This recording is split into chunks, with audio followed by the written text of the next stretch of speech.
I'd like to call the meeting to order and welcome everyone in attendance. The committee has under consideration the estimates of the Ministry of Environment and Protected Areas for the fiscal year ending March 31st, 2026. I'd ask that we go around the table and have members introduce themselves for the record. Minister, please introduce your officials who are joining you at the table. My name is Garth Rosal. I'm the MLA for Vermilion Lloydminster Wainwright, and we'll continue to my right. Jackie Armstrong-Homnig, MLA for Saskatchewan, Bakerville, and good morning, everybody. Tanny Out, Fort McMurray Wood Buffalo. Brian Tancher, MLA for Tabor Warner. Nolan Dick, MLA for Grand Prairie. I am Rebecca Schultz, Minister of Environment and Protected Areas, and joining me today are my Deputy Minister Sherry Wilson, Mr. Ryan Fernandez, Assistant Deputy Minister of Financial Services and Senior Financial Officer, Mr. Tom Davis, Assistant Deputy Minister of Resource Stewardship, and Mr. Patrick McDonald, Assistant Deputy Minister of Air, Climate, and Clean Technology. I'm Sarah El-Maliki, MLA for Banff Kananaskis, and the Minister's Shadow Minister for Environment and Protected Areas. Jody Callahoo Stonehouse, MLA Edmonton Rutherford. Marlon Schmidt, Edmonton Gold Bar. Najwan Al-Junaid, Calgary Glenmore. I'd like to note the following substitutions for the record. Ms. Al-Junaid is substituting as Deputy Chair for Ms. Sweet. A few housekeeping items to address before we turn to the business at hand. Please note that the microphones are operated by Hansard. Committee proceedings are live streamed on the internet and broadcast on Assembly TV. The audio and video stream and transcripts of the meeting can be accessed by the Legislative Assembly website. Please set your cell phones and other devices to silent for the duration of the meeting. Honorable members, the main estimates for the Minister of Environment and Protected Areas will be considered for 3 hours. Standing Order 59.01 sets out the process for consideration of the main estimates in the Legislative Policy Committees. Suborder 59.01 subset 6 sets out the speaking rotation for this meeting. The speaking rotation chart is available on committee's internal website, and hard copies have been provided to the ministry officials at the table. For each segment of the meeting, blocks of speaking time will be combined only if both the minister and the member speaking agree. If debate is exhausted prior to 3 hours, the ministry's estimates are deemed to have been considered for the time allotted, and the main estimate schedule of the committee will adjourn. Should members have any questions regarding speaking times or the rotation, please email or message the committee clerk about the process. With the concurrence of the committee, I will call a 5-minute break near the midpoint of the meeting. However, the 3-hour clock will continue to run. Does anyone oppose to having a break? Okay, we will do that. Ministry officials who are present may, at the discretion of the minister, address the committee. Ministry officials seated in the gallery, if called upon, have access to a microphone in the gallery area and are asked to please introduce themselves for the record prior to commenting. Pages are available to deliver notes or other materials between the gallery and the table. Attendees in the gallery may not approach the table. Space permitting, opposition caucus staff may sit at the table to assist their members. However, members have a priority to sit at the tables at all times. Points of orders will be dealt with as they arise, and individual speaking times will be paused. However, the block of speaking time in the overall 3-hour meeting clock will continue to run.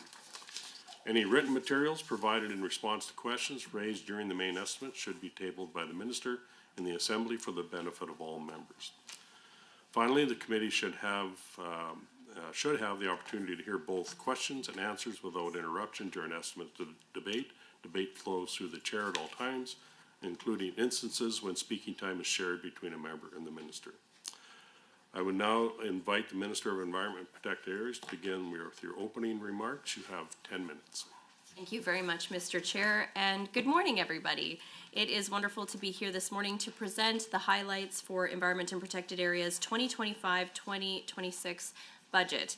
In addition to my officials joining me at the table, we are also joined in the gallery by Ms. Kate Rich, Assistant Deputy Minister of Water and Circular Economy, Mr. Travis Ripley, Assistant Deputy Minister of Regulatory Assurance, Ms. Sarah Carr, Assistant Deputy Minister of Strategy and Integrated Services, Mr. Andrew Horton, Assistant Deputy Minister of Lands, and Mr. Tom McMillan, Director of Communications. So before I go into this year's budget details, I'd like to just provide a brief overview of our ministry. The Ministry of Environment and Protected Areas plays a critical role in supporting the health and sustainability of our province. The department works year-round to protect and enhance the environment and ecosystems across Alberta while supporting economic prosperity, quality of life, and a sustainable future for all Albertans and future generations. Alberta has a long and proud legacy of environmental leadership. We continue to work to position our province as a leader, both within Canada and around the world, when it comes to environmental management, conservation, stewardship, and sustainable development.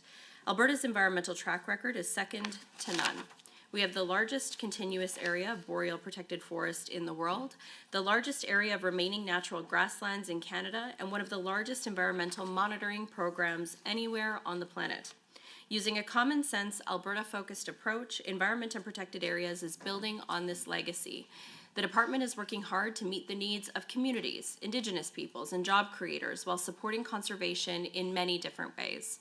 More details will be shared throughout today's discussion, of course, but it's clear that progress is happening right across our province. During the past few years, we've added thousands of acres of caribou and bison habitat while overseeing recovery programs that have grizzlies, peregrine falcons, and many other species on the rise.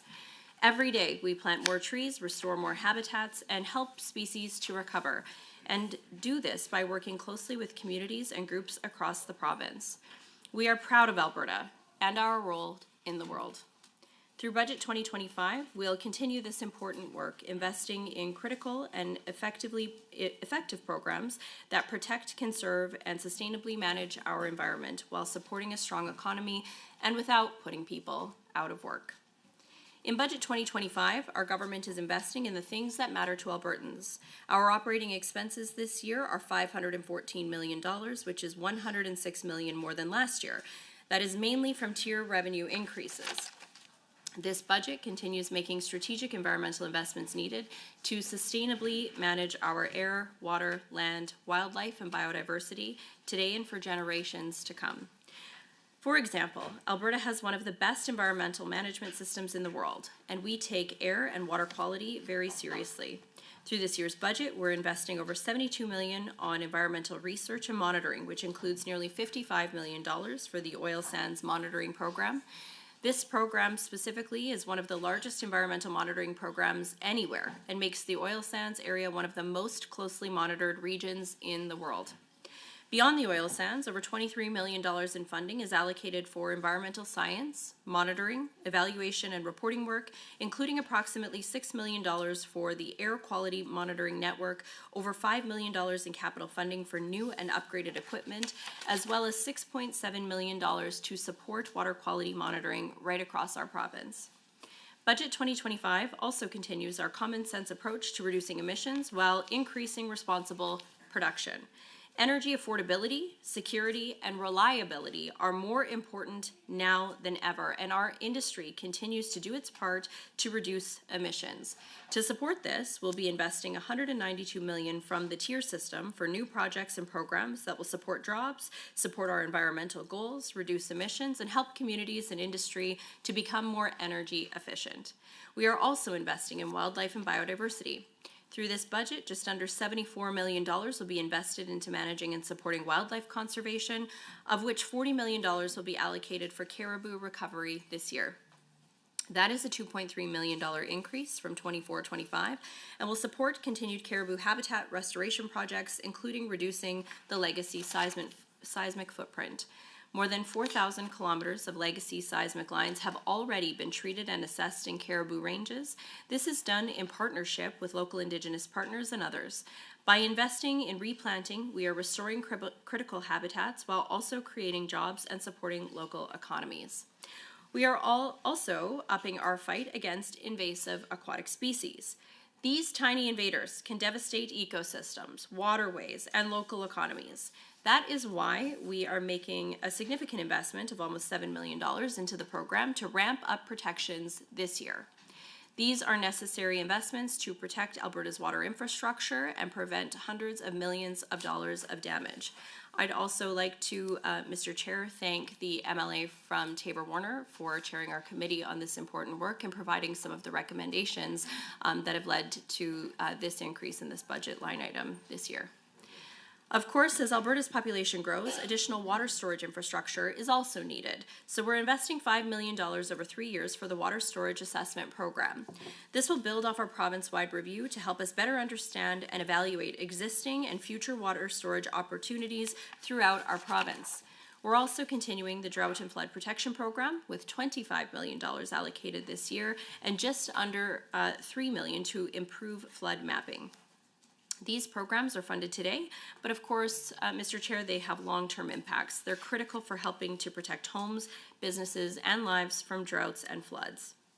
Budget 2025 also includes $8.7 million for the Wetland Replacement Program and $3.5 million for watershed resiliency and restoration projects that will help restore lost wetlands and protect watersheds through community-led projects that help increase resilience to floods and drought. We also know that emergencies can happen, and we are ready to support Albertans as needed. Through Budget 2025, Environment and Protected Areas is investing $18 million for emergency preparation and response. We've also allocated $1.6 million over 3 years to design and purchase a mobile air monitoring lab that will be used for responding to emergency air monitoring requests. Other key investments within this budget include $22.2 million for conservation programs, including $10 million for the Land Stewardship Fund in 25-26. $13 million will be invested this year to establish new land use plans and review existing ones. Over $6 million will go to support species at risk programs, including recovery work for sage grouse, bats, wood bison, and others. Our province is making great progress on reducing emissions. We've taken a different approach than other levels of government, one of working with industry, not one of job-killing rules and regulations. Budget 2025 maintains our commitment to the TIER program, which supports technology and innovation and ultimately helps keep Alberta businesses competitive. In 25-26, the TIER Fund will invest $646 million over 3 years to fund a range of technology and initiatives that support emissions reduction, climate resiliency, and deficit reduction, including important carbon capture and storage projects like the Quest and Alberta Carbon Trunk Line projects and the Hydrogen Centre of Excellence. This funding also includes over $192 million in investments in innovation and technology through my department, including continued support for Emissions Reduction Alberta. It also includes over $154 million to support the Alberta Carbon Capture Incentive Program, deficit and debt reduction. Alberta is already a global leader in carbon capture, utilization, and storage, with more than 14 million tons already safely and permanently stored underground. Jurisdictions around the world look to us as a leader in this technology. The Alberta Carbon Capture Incentive Program will cover 12% for new eligible capital costs for eligible projects and is expected to generate $35 billion in investment and 21,000 jobs by 2035 in Alberta. Our province continues to be a place of innovation, attracting some of the world's most ambitious projects. That includes Dow's Net Zero project, Air Products' Net Zero hydrogen plant, and Heidelberg's revolutionary carbon neutral cement plant, which are all being built right here in Alberta. In Alberta, we are delivering the materials and resources that the world needs while doing the right thing for the environment and keeping people working. This budget continues that momentum.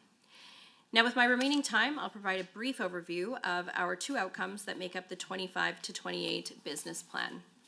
The health and integrity of Alberta's environment and ecosystems are vital to Albertans' well-being. The first outcome is protecting Albertans from the adverse effects of environmental conditions and events. To achieve this, we are committed to 6 key objectives outlined in the plan. That includes maintaining and strengthening our land use planning system and approaches, strengthening environmental resource stewardship and conservation, developing and implementing ways to make water more available to support our growing economy and communities while also mitigating the impacts of flood and drought, and preventing aquatic invasive species from entering into our provinces. Thank you very much, Minister. Member Boychenko, if you could introduce yourself for the record. MLA Boychenko, Drayton Valley, Devon. Thank you very much. We will now begin the question and answer portion of the meeting for the first 60 minutes. Members of the official opposition and the minister may speak. Honorable members, you will be able to see the timer for the speaking block, both in the committee room and on Microsoft Teams. Who would be initiating speaking? Okay. Member El Maligi, There we go. I'll get it better. Would you like to share time? I would like to, are you okay with that, Minister? Absolutely. Okay. Okay, we'll continue on. The block share time is 20 minutes, during which time you may go back and forth with questions, comments, or responses. However, neither participant may speak for longer than 10 minutes at a time. Please go ahead. Thank you very much, Mr. Chair, and thank you through the chair to the minister for that amazing overview. One of the things that continually astounds me about this portfolio is how much is going on. So I'm sure that you can all appreciate that I have more questions than time today, and so I hope that I hope through the chair to the minister that you'll be okay if I try to just move us along if we go down a rabbit hole, so to speak. I'm not going to ask about rabbits, though. Beavers, maybe. So I'm going to start the questioning today by talking about the land use planning, cumulative effects. This is a big part of what the Environment Ministry does, and I think it also helps to set the stage for some of like the larger overarching issues in the ministry. So objective 1.1 in the business plan is to strengthen land use planning and cumulative effects management approaches to advance environmental standards expected by Albertans. So most of my questioning kind of fits under that objective. The land use framework promised to set and integrate economic, environmental, and social outcomes through cumulative effects management. Yet after 15 years, 4 plans are yet to start. 1 is still in the consultation phase, and only 2 have been approved. Key objective 2.4 of the business plan on page 59 speaks to continued implementation of the land use framework, regional plans, and creating new plans. Land use planning and the regional plans are essential to guide development in Alberta to meet this objective. The budget actually reduces funding for the Land Use Secretariat that leads land use planning, page 84 of estimates, down from 7.4 million to 6.9 million. Why the cut, and how will this impact the ministry's ability to meet this objective? Second is there's 13 million allocated to establish new land use plans and review existing ones. Which plans are the priority? So let's start there. So first, why the cut to the Land Use Secretariat, and then which regional plans are priority, Minister? Sure, that's a great question. So when we look at, first of all, I will just speak to cumulative effects management and the approach that we're taking when it comes to land use planning. In my mandate letter, one of the commitments and priorities that I have is to establish new and review existing land use plans to assure an alignment with government environmental and economic policy. Of course, we do have a leading edge cumulative effects management system, and we are committed to maintaining the land use framework, the Alberta Land Stewardship Act, and various elements like regional and sub-regional planning and land stewardship tools. And so when it comes to what we are working on in the near future, we continue to implement the Lower Athabasca and South Saskatchewan regional plans and make decisions in alignment with those regional plans. We are modernizing our land stewardship and crown land management tools, and we are continuing to develop and complete sub-regional plans, of course informed by socioeconomic and environmental assessment. And we're working to transform our regulatory system as well. When we look, since 2019, the government has completed, implemented, or launched 6 land use plans, undertaken 6 task forces to assist in that work. We have 2 legislated regional plan reviews. Those, of course, are required every 10 years. And we've initiated development of 2 additional sub-regional plans. So my department is working closely with Indigenous groups and other partners. That includes municipalities, Indigenous communities, and, of course, partner organizations. When it comes to the specific line item in the budget, specifically in that line item, what we are seeing is a small reduction, which is directly related to contracts and grants. That was honestly based on a review of our department's contracts and grants that we provide. This will not actually impact any of the monitoring work or that direct work, but there will be some slight adjustments to those contracts and grants as related to operational funding. We are going to continue to look at that and how we can approach this in a more efficient way, because I would agree with the member, and I think this is why this was in my mandate letter from the Premier, is that the length of time it has taken in the past to complete land use planning creates additional uncertainty for communities, for industries, and for all of those who care about the outcomes in each of those plans. So we are going to continue to do that work. We're shifting how we do that work within the department. But then again, on the other side, I would say one of the aspects of that work that does create that longer time frame is engagement with communities, and that is one aspect of the land use planning approach that it's hard to speed up or shorten because you want to make sure that you're out there actually talking to the communities and people who are going to be impacted by those decisions. Thank you very much for that, Minister.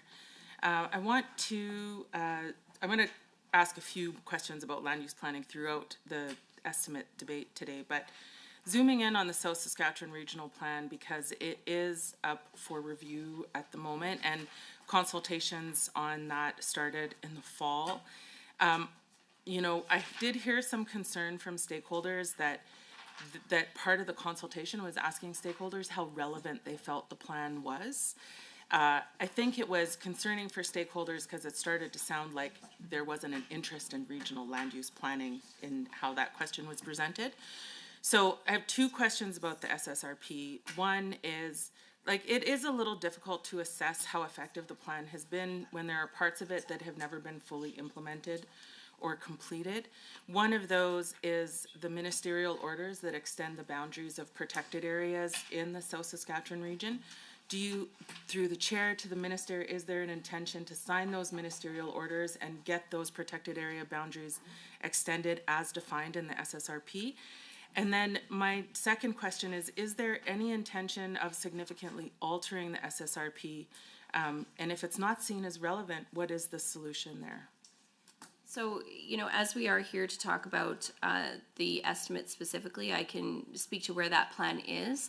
Of course, before I can answer the remainder of your questions, I think we have to continue to look at the feedback that was provided. So the review of the South Saskatchewan Regional Plan began in September of 2024.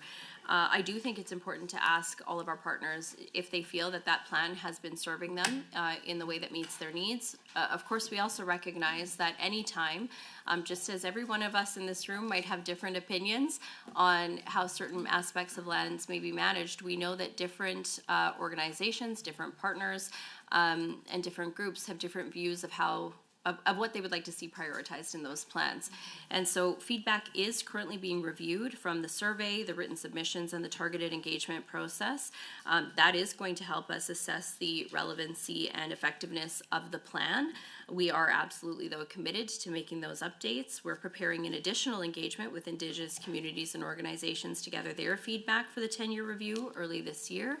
And then that feedback on the SSRP will contribute to the review report, which will be submitted, planned for 2025, and it could include recommendations to the regional plan.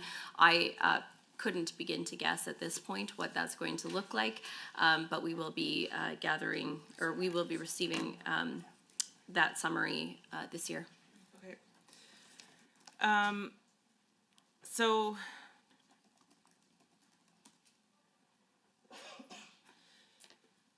I'm going to just jump ahead in my own notes, which you can't see, so it doesn't make a difference. But so given that this is the Ministry of Protected Areas, I think that this next series of questions is really a little bit about some language in the budget and in these documents.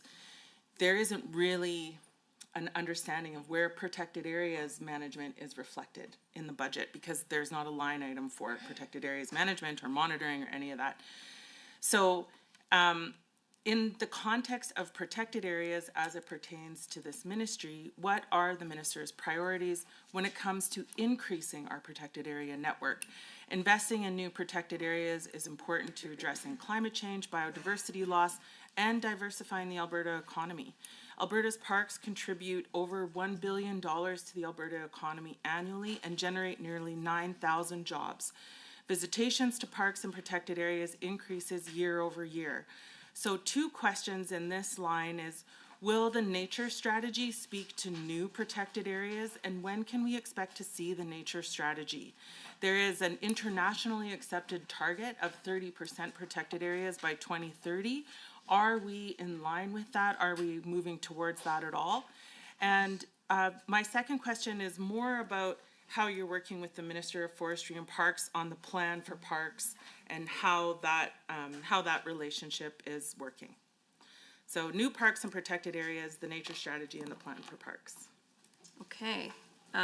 Well, parks would fall under the Ministry of Forestry and Parks, and so that would be a great question to ask the minister at his estimates. When it comes to protected areas, since 2021, 47,000 square kilometers of protected areas have been created and millions have been invested into sustainable recovery across our province. A few examples would be the Wabasca Bison Protection Area, the Northwest Bison Protection Area to support the conservation and recovery of wild wood bison herds.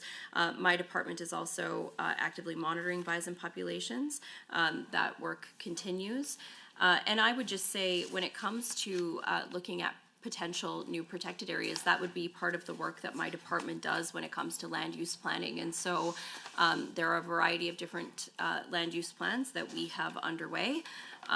But of course, that would be one of the things that we would consider in each of those plans. When it comes to the nature strategy, and I know Mr. Chair, the member, and I have had a number of conversations about the nature strategy, we feel really strongly that Alberta needs our own nature strategy. We have activists in Ottawa that are trying to dictate what happens here in Alberta. I don't think that is something that Albertans are interested in. We certainly heard that back in 2019, and we've been hearing that ever since, Mr. Chair. 30 by 30 and lofty goals that don't take into account regional differences between provinces, the levels of both people or industry that we have in different areas of the country.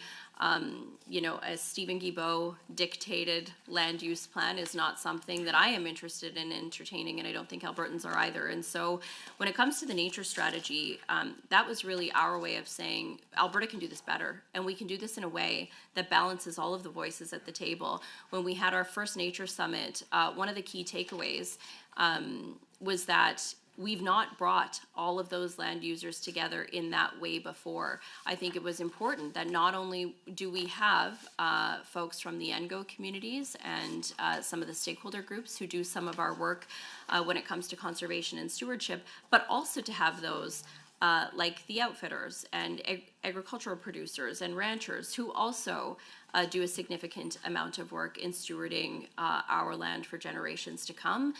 To have conversations about what it means to protect certain areas, but also to respect that working landscapes add value to our province. And so more to come on the nature strategy. You know, my goal is really for this to outline our direction. It is not to be, you know, another I would say report submitted to government with a bunch of recommendations that sits on somebody's shelf, but more a visionary document that outlines what we value as Albertans, especially in light of what we're seeing going on in Ottawa and around the world with targets and plans that are unreasonable, and I really don't think something that Albertans would support. Well, I mean, you're right. We have, through the chair to the minister, we have discussed this nature strategy several times. I think that we can agree to disagree on some of the components of it. My concern with the nature strategy, and I know that of some of my stakeholders, is that the nature strategy seeks to get credit for things that are happening already on the landscape, and we need to actually improve our environmental management because we still have species at risk, we still have emissions increasing in some areas, and so we actually need to do better, not just maintain the status quo. So in line of doing better in the protected areas context, I want to ask about the idea of Indigenous protected and conserved areas. So these IPCAs can be innovative and important solutions to addressing climate action, biodiversity loss, and truth and reconciliation. It's an incredible way for us to learn from the people who have stewarded this land for millennia, and it's also a great way to help build capacity and foster a grander appreciation for the land and all it provides through protected areas. So are there any allowances for IPCAs in this budget under the land use planning components? Is the government working with any First Nations to explore IPCAs? Are there any grants that empower Indigenous people to come to the government with their ideas for IPCAs or other land stewardship projects? I note that the budget includes money for First Nations communities to explore resource extraction, but I'm curious if the budget includes any consideration for land stewardship projects from First Nations. Is there any money available for First Nations to implement those kinds of programs, including monitoring on or off reserve? Question. That's it. IPCAs and money for First Nations for land stewardship. Thank you very much, Mr. Chair. So first, I do just want to address one last piece on the nature strategy before moving on. We did engage extensively with the public, with Indigenous communities, expert and environmental organizations on what a draft strategy should include. Again, that engagement was open from September 12th to November 7th of last year.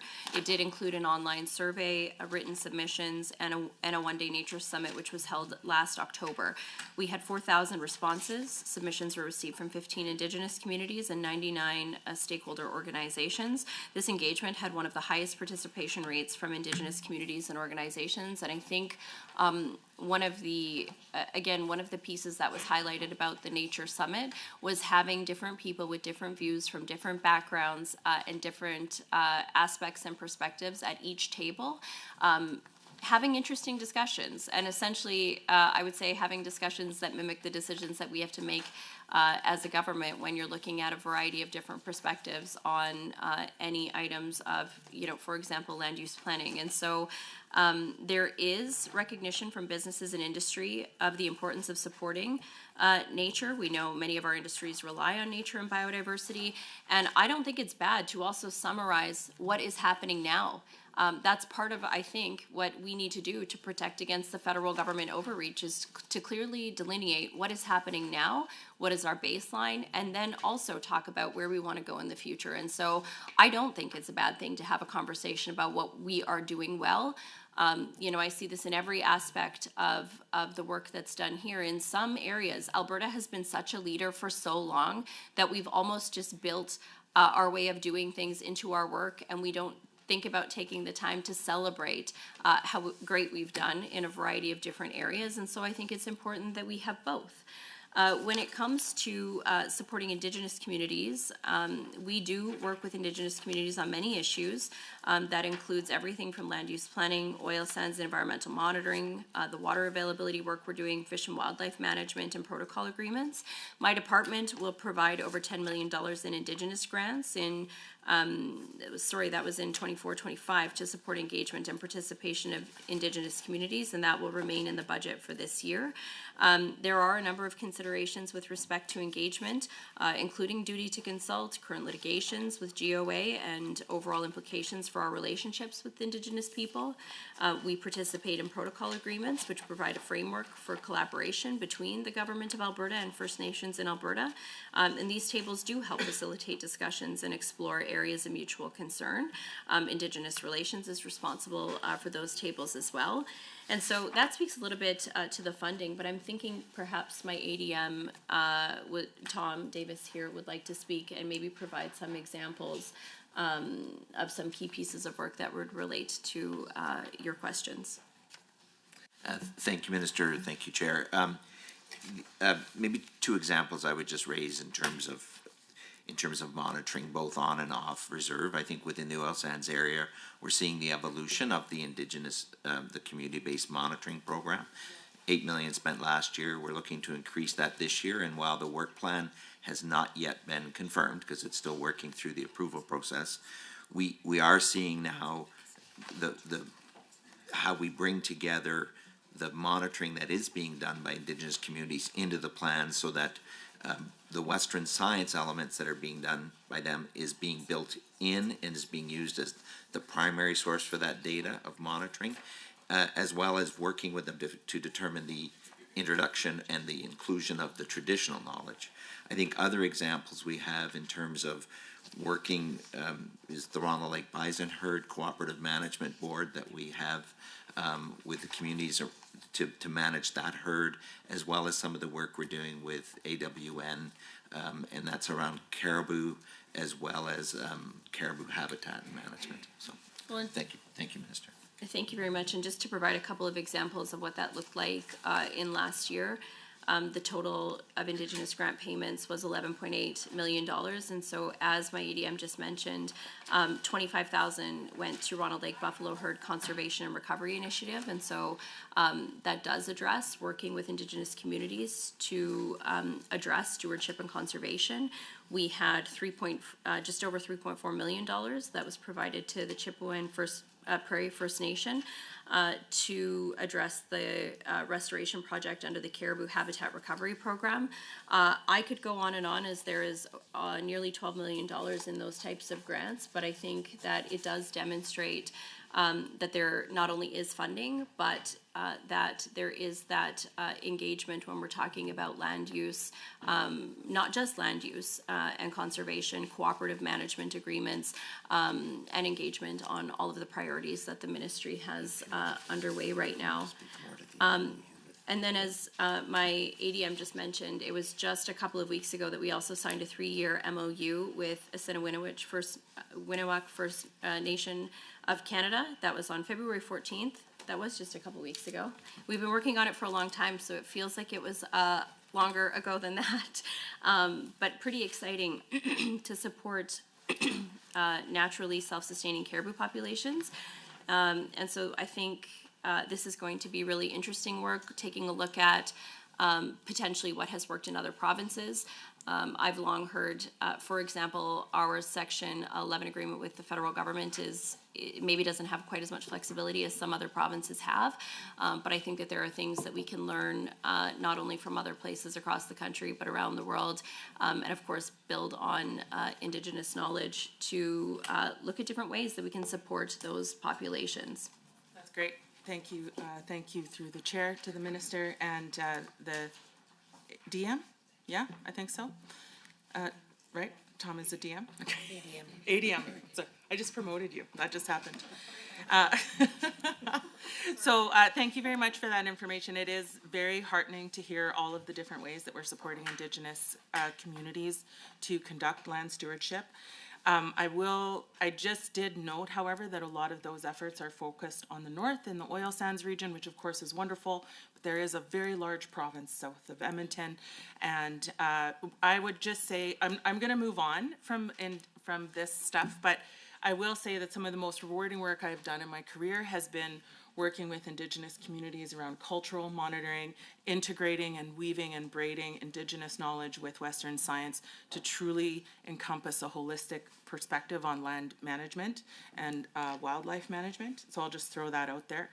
I'll also just note that in that previous conversation, there was no commitment to new protected areas, Indigenous protected or conserved areas, or signing the ministerial orders associated with expanding the protected areas in the SSRP. So I hope that that is a conversation that we can continue, Mr. Chair, as we move forward this year.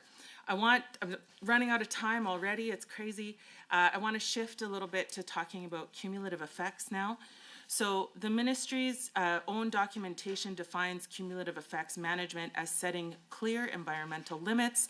The minister has spoken several times already this morning, Mr. Chair, about Alberta being a world leader in environmental management, and I would agree that in some ways we are. And I do agree that we should celebrate our successes when it comes to environmental management. But that doesn't mean that we become complacent and think that our work here is done.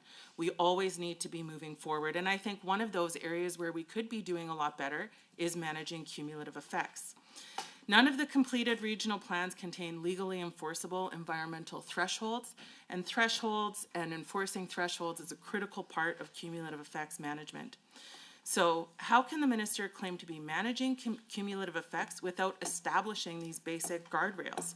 In the budget estimates on page 84 to 85, line 6.2 has 12.3 million for regional cumulative effects management. And then there is also an additional 17.6 million for regional cumulative effects management in capital grants. I'm just curious what this money is for. Where do we spend money on regional cumulative effects?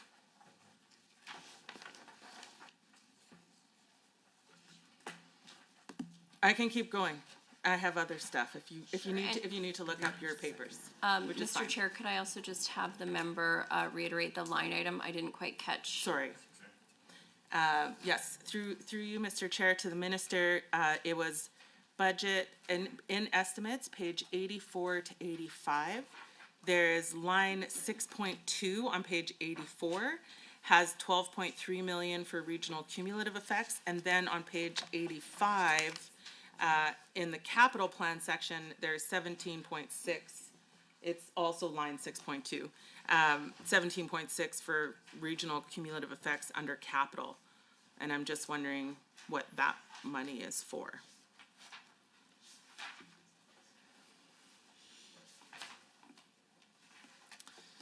So I also, while you're getting that together, I'll just keep going. While I have some ideas on how we could address cumulative effects. Shockingly, I came prepared with some thoughts.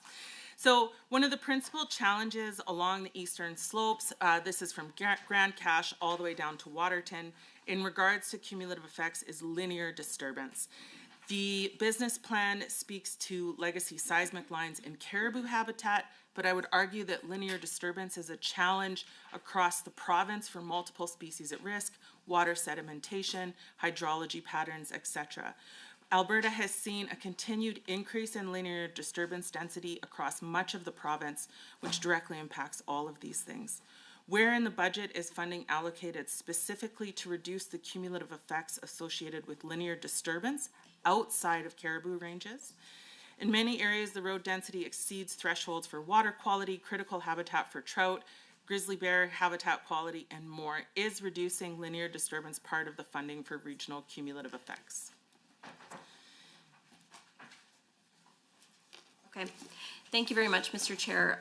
When it comes to pages 84 and 85 and the line items in 6.2, when it comes to regional cumulative effects management, there are a few different items underneath that element. So the first would be the land use framework. So that program leads our work and participation in implementing the land use framework, focusing on a risk-informed, outcomes-focused approach to managing cumulative effects of development on the environment, of course, including land, air, water, and biodiversity. The program also strongly supports sustainable economic development and environmental planning through our land use planning initiatives. Also under that is sub-regional plans, the development of those plans and environmental management frameworks. That includes the development of 11 sub-regional plans across 15 caribou ranges as well.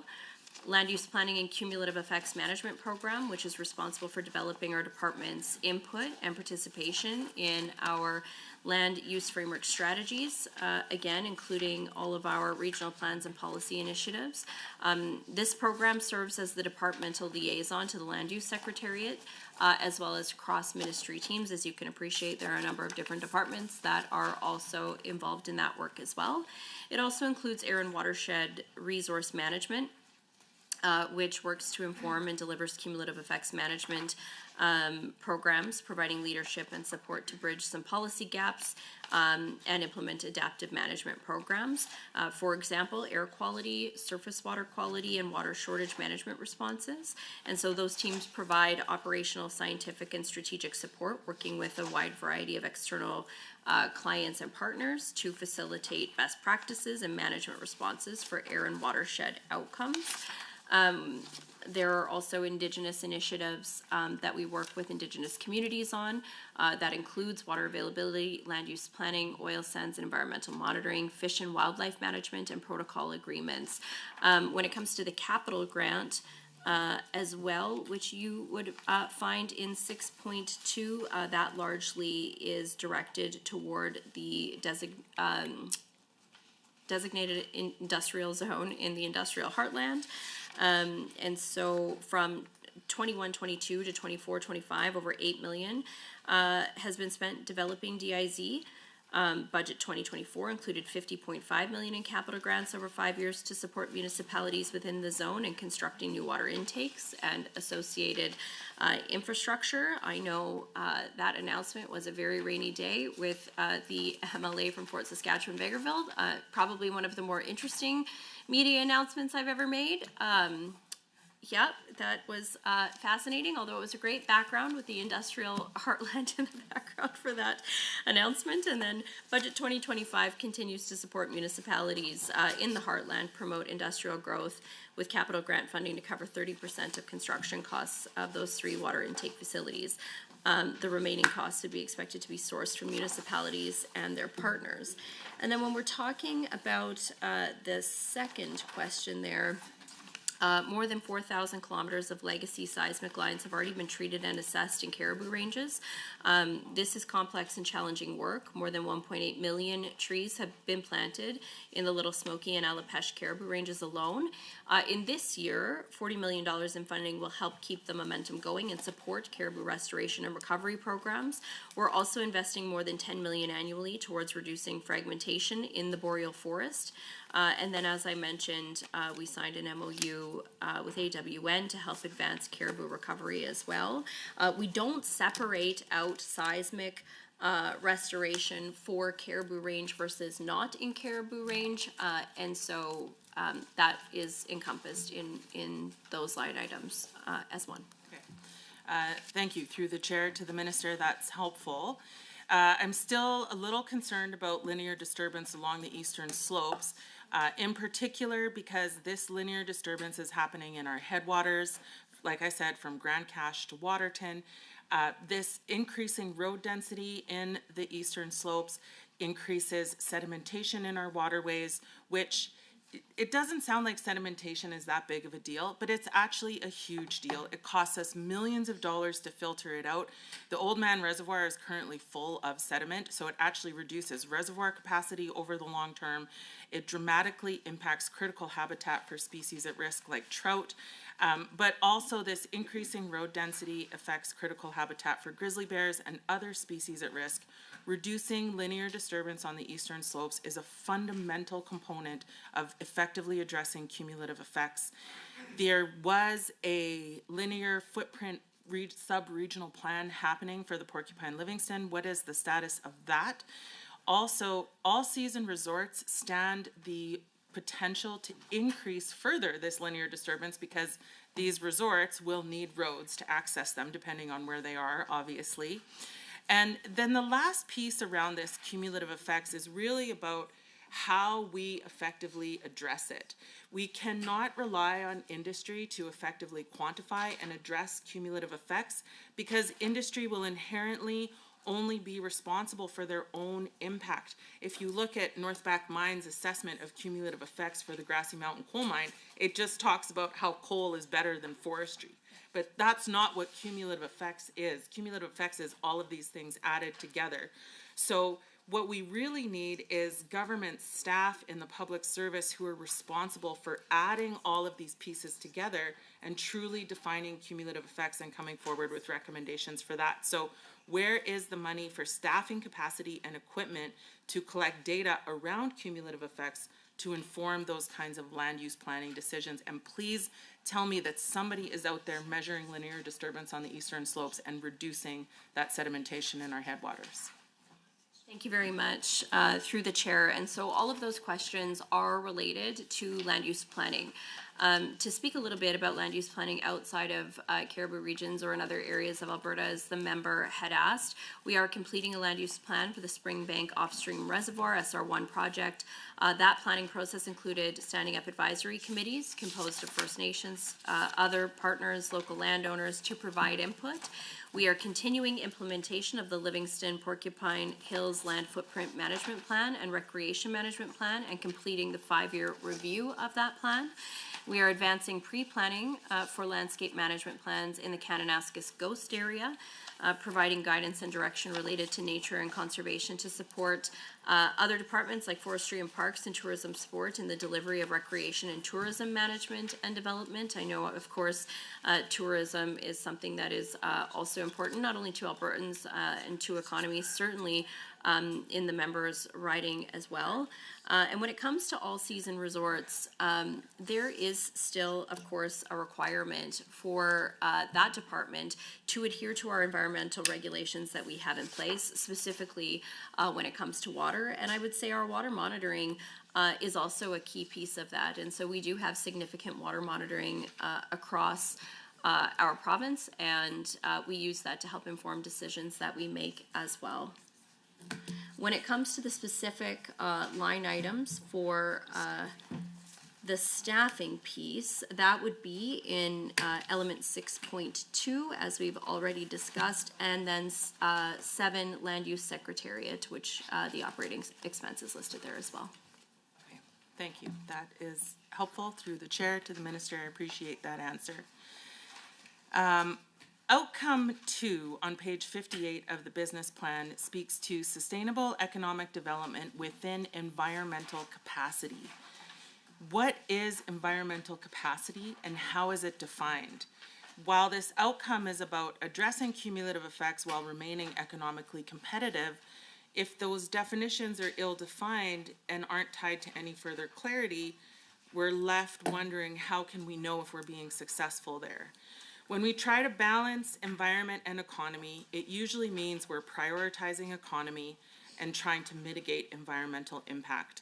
And while I can appreciate that we have a lot of success in that area as the province, we do a lot of good work growing our economy and mitigating environmental impact, there are times when hard decisions need to be made.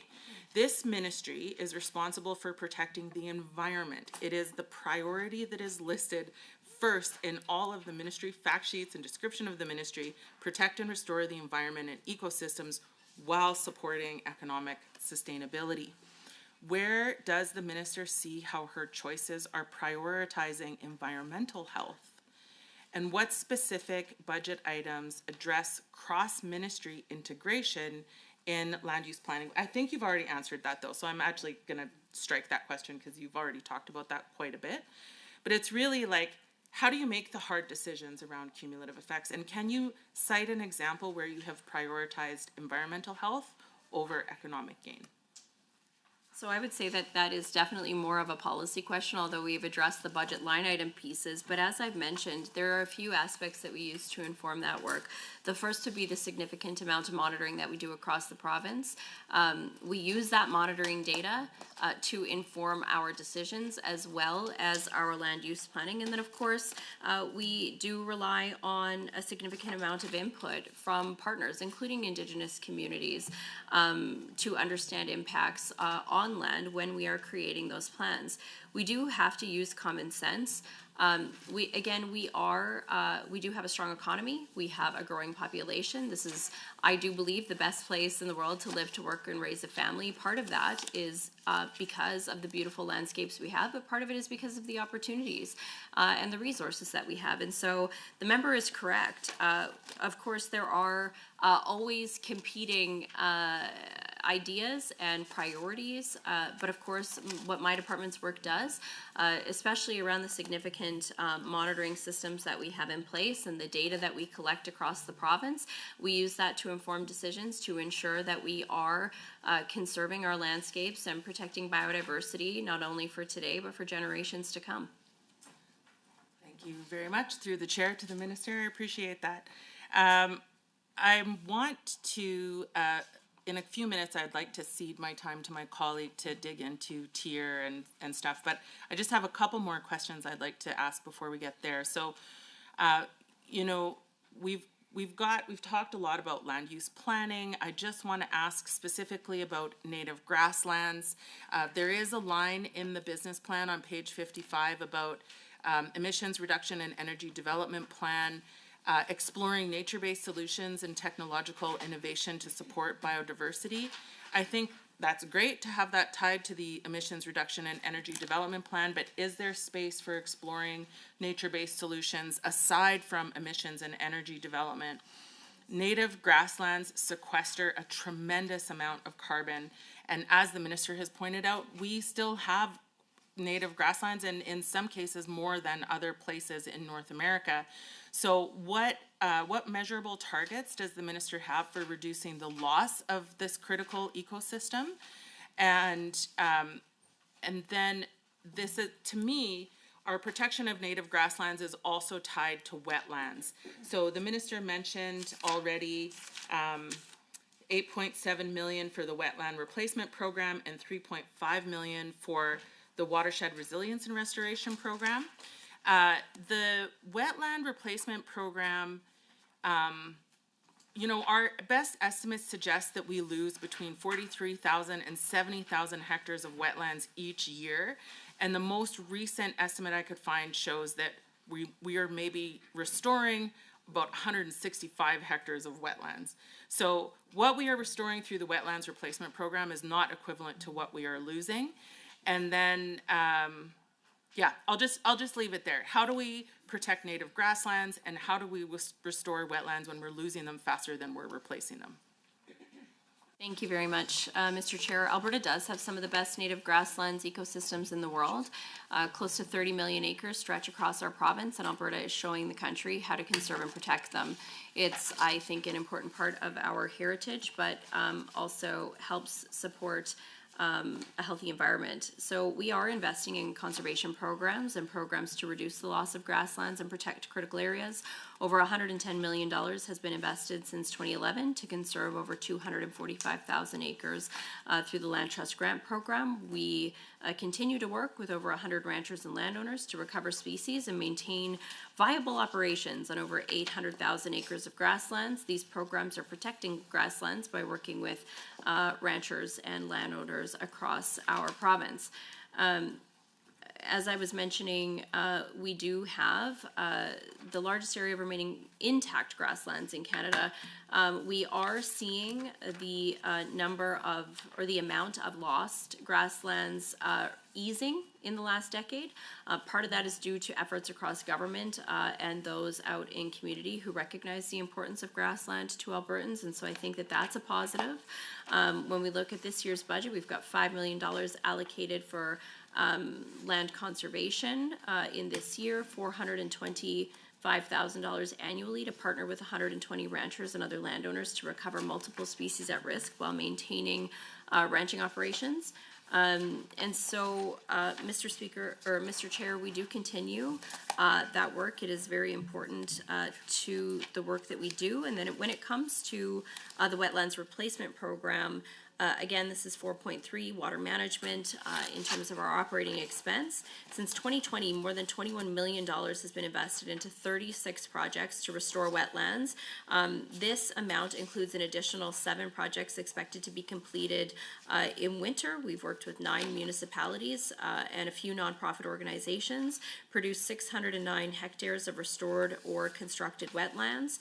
Budget 2025 does maintain the $8.7 million investment into the Wetlands Replacement Program, and a few examples of projects that were approved last year, which provide, I think, a good example of the type of work that's done here. Sturgeon County restored a wetland that has turned dry from just in general historical farming practices. The City of Red Deer created a wetland within their city-owned park. Nate restored a peatland by removing fill from a historically reclaimed well pad, restoring the natural hydrology. Ducks Unlimited restored multiple wetland bases historically drained throughout the province. And so that continues. We've also been asking our partners who do this work in communities across the province, of course, as always, if there are improvements that can be made or additional ways we could invest those dollars, but largely the feedback that we do gather is really positive about this program in specific. Through the chair to the minister, thank you very much. I think that program is great. I just don't think it's big enough. And I would, with that, I'll cede my time to my colleague from Calgary Glenmore to dig into TIER a little bit. Thank you, Member. First, thank you to the Public Service for all the hard work on the budget and all the work in advising the Minister. I'd like to start actually with the Mine Financial Security Program, or the MFSP, and I'm referring here to Objective 2.3 on page 59, in which we have a mention of reclamation and remediation as well as liability management. From what I see, the MFSP updates in Manual 24, that's literally 3 weeks ago, had minor changes trying to address some of the problems that the Auditor General shared and warned the government against. Mr. Chair, these changes do not fix the structural issues with the MFSP. and leaves the massive looming problem untouched. Through you, Mr. Chair, is the minister aware that the AER released an MFSP update on September 30th, 2024, in which it confirmed that the liability in 2024 was $57.3 billion and the security held is $1.7 billion? Is the minister aware?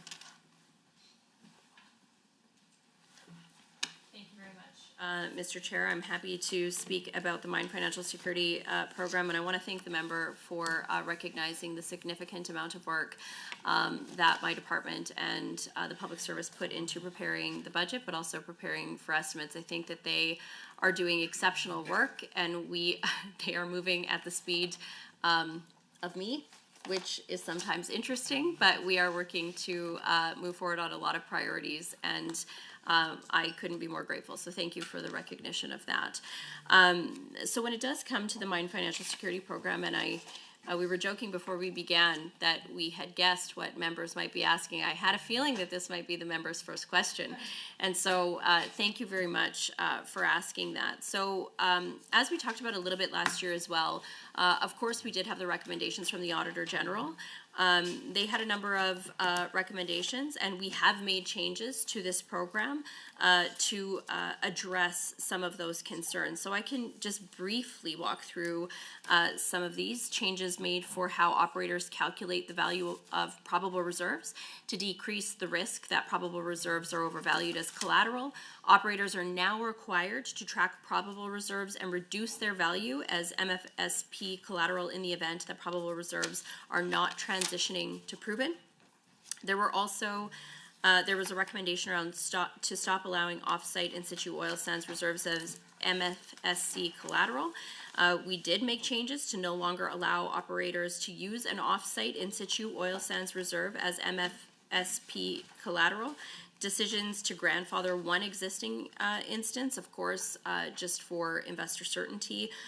Thank you. I'm aware of the changes. My question is in regards, through you, Mr. Chair, is the minister aware that the liability, that update specifically shows that there are $57.3 billion and the security held is $1.71 billion? This was in September 2024. I'm fully aware of the changes made. My question is the minister aware, through you, Mr. Chair? Yes. Is this in the same document, and again, through you, Mr. Chair, is the minister aware that the liabilities increased from $47.3 billion in 2023 to $57.3 billion in 2024? Mr. Chair, the AER does hold $1.71 billion in reclamation security under the MFSP for oil sands mines and coal mines, and an additional $708 billion in collateral for oil sands mines. Estimated liability, $57.3 billion. This is because no oil sands mine has yet reached a point in mine life where additional financial security is required. Right now, Mr. Chair, oil sands mine operators are using mostly collateral to secure reclamation liabilities. In the coming years, they will provide more financial security. The AER will begin publicly reporting assets held as security in the fall of 2025. So the question is on the increase of $10 billion between 2023 and 2024 in liabilities. Through you, Mr. Chair, can the minister explain how this shocking increase by $10 billion in liabilities happened in just 1 year? And I do read in the memo, but I would love some color. Yeah, Mr. Speaker, we can definitely reach out to the AER and provide the member with some follow-up information. So specifically in that letter, it says third-party equipment rate increases. It is frankly shocking that we have $10 billion increase in liabilities, and the ministry and the AER is citing third-party equipment rate increases, changes to coal and oil sands mine approval holders' costs associated with water treatment. I would like some answers on that, Mr. Chair. How is it possible that this cost or $10 billion increase in just 1 year? The program, even with all the changes made. 23C, the member opposite is persisting in repetition. The minister's already answered this question. She said that she would get the AER to be able to provide her with answers, and I'm not sure why she's asking the question again. Well, Thank you, Mr. Chair. This is an point of order. The member was questioning the minister on specific aspects of the liability increase. That was not the question that she asked previously. I asked that the member be allowed to ask the question. Yeah, I don't mind digging into the past to create context for a question that's relative to the estimates that we're talking about. I don't like a lot of questions being asked about the past. But I don't know if you can have a different answer, then you'll get back to her. So if there's no more answer than that, then I'd ask you to carry on to your next question. Mr. Chair, my department is responsible for providing the policy. The member has clearly indicated she does not want to hear more about the policy, and I happily will commit to reach out to the AER and provide her with some follow-up information on the question she's asking. Okay, and that will have to be presented in the House, right? Okay, very good. Okay. Thank you, Mr. Chair. I want to go back to the AER's MFSB update just from a few weeks ago, which is objective 2.3 on page 59. What is problematic about that update is that it ignored all the critical issues with MFSB. The program continues on a series of unrealistic assumptions about asset values, the future of oil markets and prices, and the development of effective but also low-cost remediation and reclamation technologies, all unrealistic assumptions at the moment. And let's face it, the budget is based on $68 a barrel. And with the Trump tariffs and a potential recession, this could further slump down the road. Couple that with expected decline in the demand for oil by 2050. These are scenarios, obviously, by Shell Energy, by BP, ExxonMobil, Bloomberg, McKinsey, even OPEC and the International Energy Agency. Looking at the business plan, page 84, line 61, that's under resource management, what is the minister's plan to anticipate this possible scenario of a double whammy here, that is decreased demand and price decline, all while companies cannot pay for the liability? And sorry, through you, Mr. Chair. Thank you very much, Mr. Speaker. Can you just remind me the page number of your second question? And then I'd also like to ask ADM Andrew Horton to come up and speak a little bit more to the Mine Financial Security Program, if possible. It's page 84, line 61, on resource management.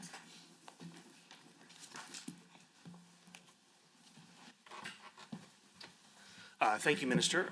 More than happy to speak more on that particular piece. Let's get you apologies. Andrew Horton, ADM for Lands Division with Environment Protected Areas. With respect to the Mine Financial Security Program and the policy that we've put in place, the collateral that's required adjusts based on the future values, which is one of the reasons why we have we've adjusted the proven and probable reserve calculation. So as we see those changes, the requirement for collateral will adjust. As mines get to the 15 years close to the end of mine life, they have to adjust from collateral to actual security. So that means providing financial instruments and otherwise. And so both us and AAR track this quite closely, ensure that the program is meeting the needs, and then we're reducing the risk as much as possible within the constraints of the policy. Thank you. Thanks. I'd like to continue asking on objective 2.3 on page 59 of the business plan. The government announced a vague and ill-informed policy on coal mining in the eastern slopes. This will impact the minister's land management, program 3, page 84 of the estimates. The government is calling this modern coal mining, Mr. Chair. It's a bit of an oxymoron. Mr. Chair, there's nothing modern about open pit coal mining in the majestic Rocky Mountains. This is frankly an insult to Albertans' intelligence. Metallurgical coal is likely to be phased out over the coming years in favor of electric arc furnaces for steelmaking. Yet any new coal mines will be subject to the beleaguered MFSB program, which again will put Albertans at risk of becoming responsible for even more mining closure costs. Why does the minister, through you, Mr. Chair, why does the minister think that the MFSB will be effective in addressing coal liabilities? Why would anyone trust the MFSB, its values, and anything about it when the liability number has increased by $10 billion in just 1 year. Why should we believe that this program is reliable and can now be applied to this terrible coal policy?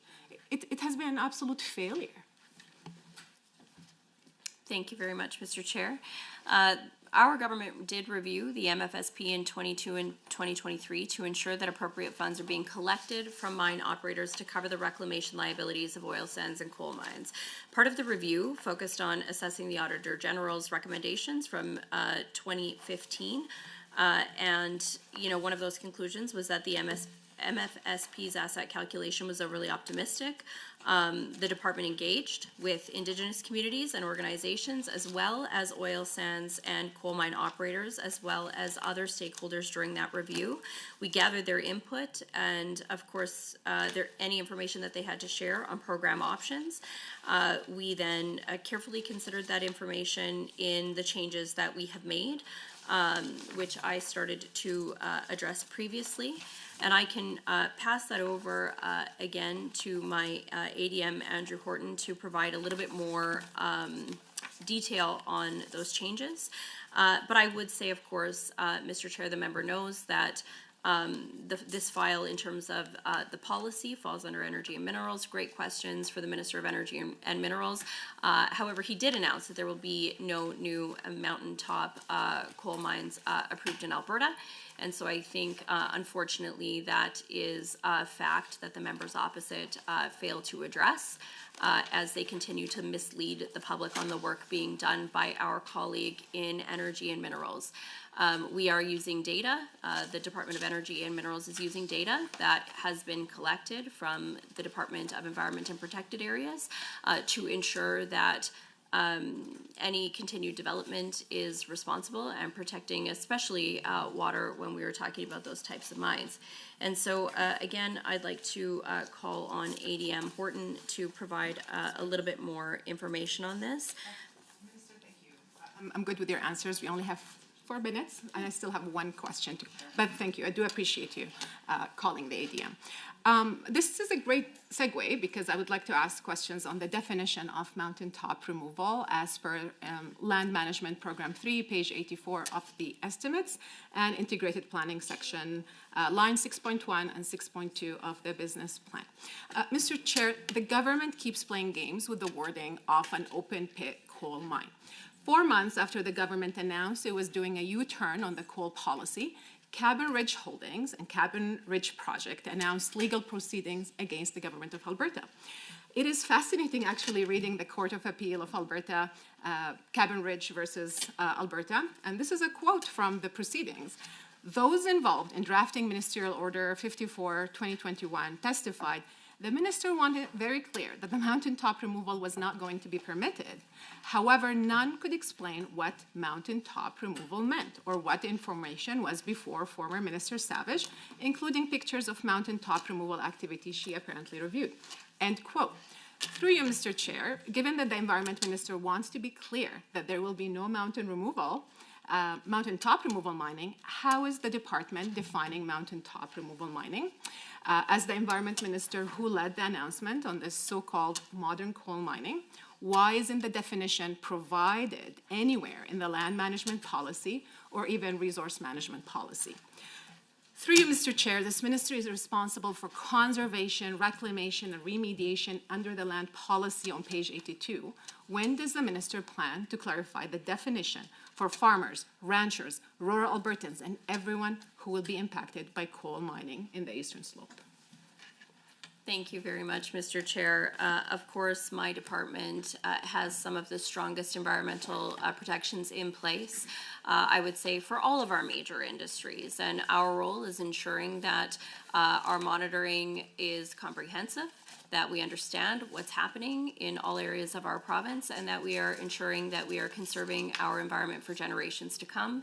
As I have already shared with the member, questions about the coal policy modernization are a great question, potentially even in question period for the Minister of Energy and Minerals, as they are the lead on this file. But of course, I'm very happy to discuss items related to Environment and Protected Areas, budget and estimates today. Thank you, Minister. It's a little surprising considering that land policy and water management is under the Environment Ministry. So this is still very relevant to this ministry. Mr. Chair, I'd be happy to talk about our land use policy, but the members' questions are directly related to the coal policy modernization, which falls under a different government department, and I am not here to speak about that today. But I do appreciate the member's question, and if the member has additional question on anything that we do, including water monitoring and air monitoring or impacts to biodiversity and how that relates to our budget, I am absolutely more than happy to answer that. This is something that we take very seriously.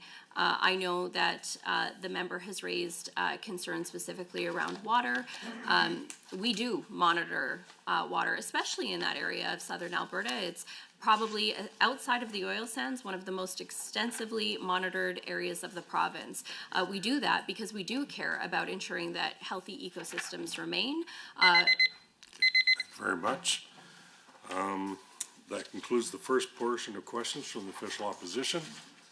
We will now move to 20 minutes for the government caucus and the minister. After this section, we will take a 5-minute break. So, Member Hunter, go ahead. We have 20 minutes. All right, thank you. And Minister, would you be willing to go back and forth then? Absolutely. All right. Well, first of all, I wanted to thank you and your ministry for the great work you're doing. I think that you've struck the right balance when it comes to protecting our beautiful province, but also being able to make sure that we do have the ability to have people create jobs and provide for their families. And so it's not an easy needle to thread, but I think you've done a great job in being able to accomplish that. I also want to say that, you know, we've had lots and lots of questions in the south. My riding is right up against the U.S. border. We have a lot of irrigation down in that area, and the importance of that water and the security of that water and the pristine nature of that water is absolutely critical to us. So, you know, we're obviously very interested in these discussions about metallurgic coal mining in the eastern slopes because that would affect ours if it was to be done in a way that is non-environmentally friendly. And one thing that I've asked everybody that has asked me these questions about, you know, what we're doing, I've asked them, is there a jurisdiction in anywhere that it has higher standards than we do in Alberta? And when I ask those questions, I have never had one come back to say, well, these are better or higher standards than we have. And so, you know, I applaud you for your diligence on this file. We do need to make sure that we do protect those. I know that as I've talked to different investors into that agri-food processing corridor that I'm working on, they often will remark about how important it is that we have the best quality of water coming out of the eastern slopes. And that is a great resource that we have. So thank you for protecting that and making sure that we have that in the future. I do want to just talk to you about page 57 of the business plan, which discusses the aquatic invasive species. I've had a lot of work. I've done a lot of work with you on this as the chair of the task force that you set up. In key objective 1.6, it prevents the entry of aquatic invasive species in Alberta and to implement rapid response measures to mitigate impacts should these species be detected. So you've allocated $5.4 million to address this issue. What kind of threats do these species pose to Alberta's waterways? Well, thank you very much through the chair to the member for the question. And so just to touch again on water and our role in that, I have to give the member a lot of credit. I know the member was also at some water town halls that we hosted in southern Alberta. And I think it was really important to have that town hall, not just, it was largely focused on our water availability work and the work that we're doing to ensure that there is water for all of our major users, especially in years like the last two that we found. But there was a lot of conversation about the standards that we have in place. to ensure that Albertans can be confident that their water is safe and that we are upholding our high environmental standards. And I think, of course, one key piece is all of the work that we do in terms of monitoring, because it's one thing to have the standards in place, but it's our investments in that monitoring system that can give Albertans the confidence that we are going to see if there are trends. And as I said at that town hall, if there are companies, and for me, it is not about any one industry, it is about all of our industries, that we have environmental and regulatory systems in place, and that if companies are not able to meet those standards, then they don't operate in the province of Alberta. And so we are closely monitoring, of course, air and water, ensuring that our regulations are followed. And that is no different with the Coal Industry Modernization Initiative that is being undertaken by Energy and Minerals. So thank you very much to the member for that.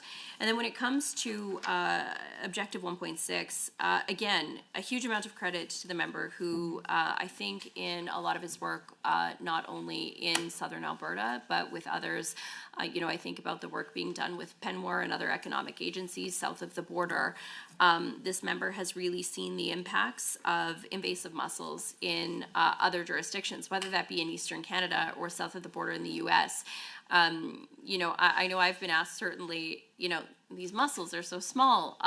Why does this matter? And I think for us, it comes down to supporting our agriculture industry especially, but also our beautiful waterways and lakes. And so these invasive mussels, they pose a significant risk. Of course, we want people to continue to be able to enjoy our lakes and waterways, but then from an economical perspective, our irrigation districts play such a huge role in supporting our province's ag sector, and that, of course, plays a huge role in driving our economy and delivering the food that the world needs right now. When we've looked at other jurisdictions, these invasive mussels can clog water infrastructure, and that would include our irrigation networks, drinking water facilities, and dams. Our province has over 8,000 kilometers of pipes and canals, all of which could be at risk of becoming clogged or damaged if those mussels are established in Alberta. It is costly and it is very damaging to deal with these after the fact. And so when we think about not only the investments that we make in irrigation today, but the investments that have been made over the last number of decades, that is a risk that we take very seriously. So one study found that an infestation of mussels in Lake McGregor could cost potentially $284 million a year if they became established in that lake. From an environmental perspective, as I mentioned, extremely damaging. They can cause loss of fishing and recreation opportunities in the province. They can alter aquatic ecosystems that native fish and wildlife rely on. In short, these invasive species have the potential to wreak havoc on our province, which is why we are taking action in this budget. And a lot of this work, Mr. Chair, has been driven by the recommendations that I received from the Aquatic Invasive Species Committee that was chaired and led by the member from Taber-Warner. So thank you again for that great work.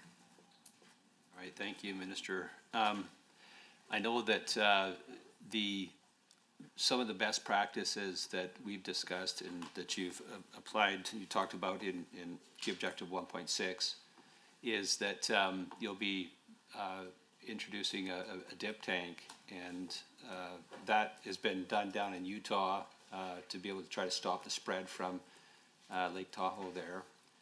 And so I'm just wondering, in regards to that, what else are you doing? What else are you working on to be able to stop that or make sure that the prevention of those invasive aquatic species are not coming in? Yeah, Mr. Chair, as the member identified, I think prevention is likely key. And so, first of all, other jurisdictions have shown that once these mussels are established, removing them is hugely expensive. And it's not always feasible to eradicate them entirely. And so that is why this additional budget that we're seeing in this year will be used in multiple ways, all of which will strengthen our programs. So it does include looking at dip tank technology. I think we're going to look at one to start, but I think that there is potential for more across the province, and so the department is looking at what's being done south of the border and in other jurisdictions. It would probably be located in either a southern or eastern border in southern Alberta. That makes the most sense, just given where we are seeing the risk coming from in terms of the other jurisdictions that have those invasive mussels. And then we're just looking at site assessment, logistics like securing the location, permits, to finalize exactly where that dip tank would be located.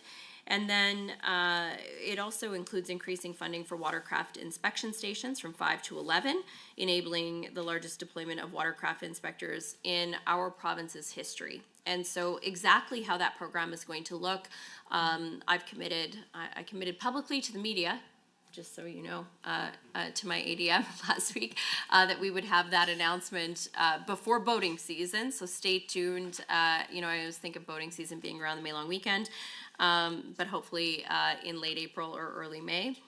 And the other thing, it will triple the number of canine units. That was a great announcement last Friday at the Bow Habitat Station in Calgary, as alongside the member from Tabor-Warner. We had Hilo, our current invasive species canine dog. Not only is he lovely and very snuggly, but it was really exceptional to see how he has been trained to identify these itty-bitty mussels. There were 2 mussels. They looked like the size of a sunflower seed. And Hilo happily sniffed around this boat and just stops, sits in place when he identifies these invasive species.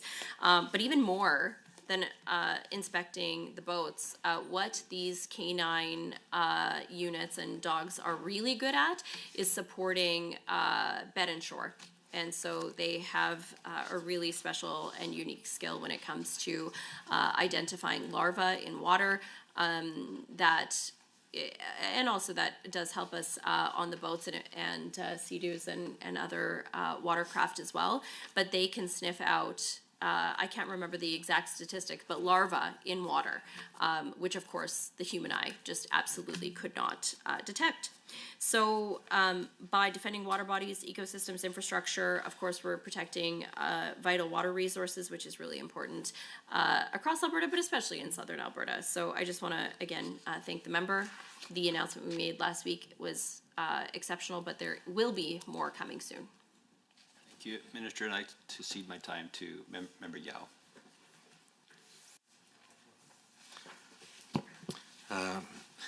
Mr. Schultz, just want to thank you and your entire team for all the hard work you do. The environment is a very important aspect, and we need to give people assurances as to the great work that you're doing because of our industries that we have in our province, and these are vitally important for not only our province but our entire nation and the world.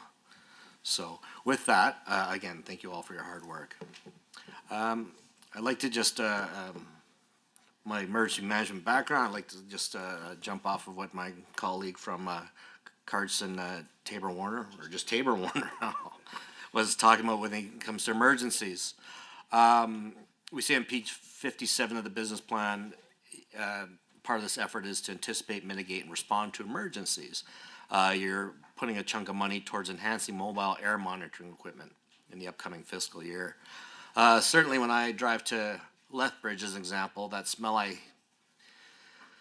get when I'm driving through, they tell me that's a smell of money. And when I go to Hinton, those folks say the same thing. That smell that comes from those lumber mills and the pulp industry is the smell of money. I tell you what, though, in the years I've lived up in Fort McMurray, I'm fortunate that we don't use that term when we smell something from the plants. We don't say that's a smell of money at all. But I'm also fortunate that we've rarely smelled that. I think once, twice, maybe 3 times in my life I've smelled a scent that comes from the oil companies, and it's very distinct. I know it because I worked on Suncor site for a little bit, so I recognize that sometimes odors come from the chemicals and everything else that we use. That said, I'm very happy that we do monitor the air. I think locally in Fort McMurray, we have the Wood Buffalo Environmental Association. That said, you're putting a chunk of money towards mobile air monitoring equipment. I'm just wondering to what degree you can explain this investment. Like, I'm kind of curious, where is this located, or is it spread throughout the province? I don't know to what micro details you can provide. Can you explain these updates that are being undertaken for it? And I'm just kind of curious, will this equipment not just help us when we're trying to identify certain odors that come from industry, but will it help us in identifying the air quality due to things like wildfires? I know there's a lot of controversy from my former colleagues about the what they inhale in a forest fire compared to a house fire, as an example. As you can imagine, house fire as an example, very toxic, right? Everything that we have in a house is built from, plastics and everything else. And that's why we have to wear that heavy gear. That said, you know, the smoke from wildfires is I don't consider to be as extreme, but nevertheless, it does can affect our lungs in negative ways, block the alveoli and everything else. So I'm wondering if you can just explain air monitoring equipment and just how this will help our province. Thank you very much. I appreciate that question. Alberta does have arguably the best air monitoring system in Canada, and our commitments in this budget are going to help make it even stronger. So every day we do have a complex air monitoring system operating right around the clock all across our province with 10 air sheds monitoring and reporting on air quality, and over 130 air quality monitoring stations across our province. So over the past year, we have taken steps to continue strengthening the system. One example was that recently we updated Alberta's Air Quality Health Index reporting to provide earlier warnings of air quality dangers. And that could be, as the member asked about, things like wildfire smoke, allowing Albertans to make more informed choices and reduce their exposure. Within this budget, we, as I mentioned, are continuing this work, and that does include a 3-year, $1.6 million investment to replace the department's existing mobile air monitoring lab. So phase 1 of this project, as the member had asked about, is the $40,000 allocation that the member referenced. It begins in 25-26. It'll fund the design and determination of specifications needed for this new mobile air monitoring lab. And then the member is correct that part of this use is to support some of our wildfire efforts. For example, this monitoring unit did deploy during the Jasper wildfires, for example, so that people can understand what we're seeing in terms of air quality. This equipment is extremely important. Of course, that's why we're investing in it. While we have that strong monitoring system in place, permanently established across our province, we know that emergencies, and of course the member knows this in the work that he has done, emergencies can happen anywhere. Often they can occur in remote areas. Sometimes they're significant. That additional monitoring over and above the monitoring that we currently have in place is needed to support that permanent network. So in both those cases, the mobile monitoring would allow us to provide some targeted on-the-ground monitoring as close as possible to an actual emergency. And so, as I mentioned, Jasper is one example where this was rapidly deployed to the area. It helped collect real-time data that was then shared with other agencies and organizations like Alberta Health Services to better understand air quality for the surrounding areas and help support emergency personnel who were then working in the town after the evacuation. And I know that the member from Fort McMurray, Wood Buffalo, knows how important that is based on his personal experience and previous experience and service in that area. So it does allow us to be ready to evaluate airborne contaminants and respond to those air quality concerns from wildfire smoke or any other emergency that we might see. And so then when this equipment is deployed to communities experiencing poor air quality, it provides that information back to reduce ecosystem and health risks to people. And I don't know if my ADM has anything to add or if I covered that. I think you did a great job, Minister. Thank you. Thank you so much, Minister, for that. I just want to go to key objective 1.3 on page 57, where 54.4 million is in dedicated revenues being provided by industry to support the multi-stakeholder oil sands monitoring program. I don't think a lot of people are aware that the oil sands are dedicated to these programs and fund themselves, and that the taxpayers should be very happy, including myself, that we don't pay for such things. Industry, I believe, attempts to be as responsible as they ever can. They recognize their impacts on our communities. And we have to work with them because they've been very beneficial. I can tell you my First Nations, as an example, have stated to me time and time again that they are in a far better place with industry than they were before. That said, I'm wondering if you can just give us an overview of this program to inform our stakeholders, Albertans, about this, and if you can explain just how world-class our standards are in our oil and gas industry. Thank you very much for that question. The Oil Sands Monitoring Program is one of the largest environmental monitoring programs in the world. This was set up in 2012. The program is co-managed by the Government of Alberta and the Government of Canada. It includes more than 80 partners, including 35 Indigenous communities and industry who are monitoring the areas around and downstream of the oil sands. The program collects a lot of ambient environmental monitoring information on the environment in the oil sands region of Alberta, of course, which is in the members' backyard. This includes monitoring, evaluation, and reporting on air, surface water, groundwater, wildlife, biodiversity, wetlands, and community-based monitoring. Thank you very much. We're gonna get back to that after the break. So that concludes the government members' first block of questions. We will now take a 5-minute break and we'll be back at 10:41. So go for it. Thank you very much.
is the first round.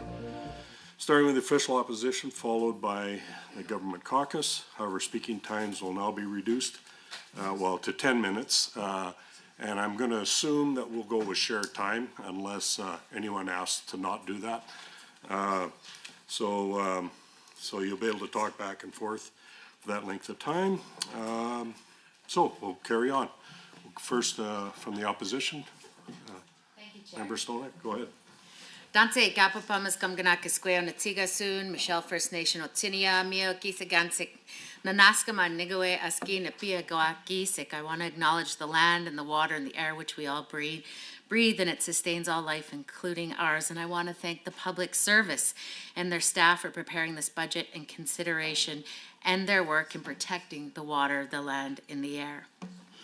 I want to recognize the Government of Alberta for the need to protect our caribou herds, and caribou recovery is integral to upholding treaty. The health and migratory freedom is directly linked to the strength of our nations, especially the Dene, and the treaty obligations and responsibility. I want to recognize the recent agreement with the Assiniboia-Winawak Nation. This work is vital in upholding the United Nations Declaration on the Rights of Indigenous People, the OAS Agreement, and the TRC calls to action. I want to, through you, Mr. Chair, I want to ask the Minister, given the key objectives, 1.2 on page 57 of the business plan, page 25 to 28 is to, quote, foster stewardship and conservation through relationship with Indigenous communities, end quote. I'm curious to what extent were First Nations and Métis communities consulted on setting the standards specifically for water health?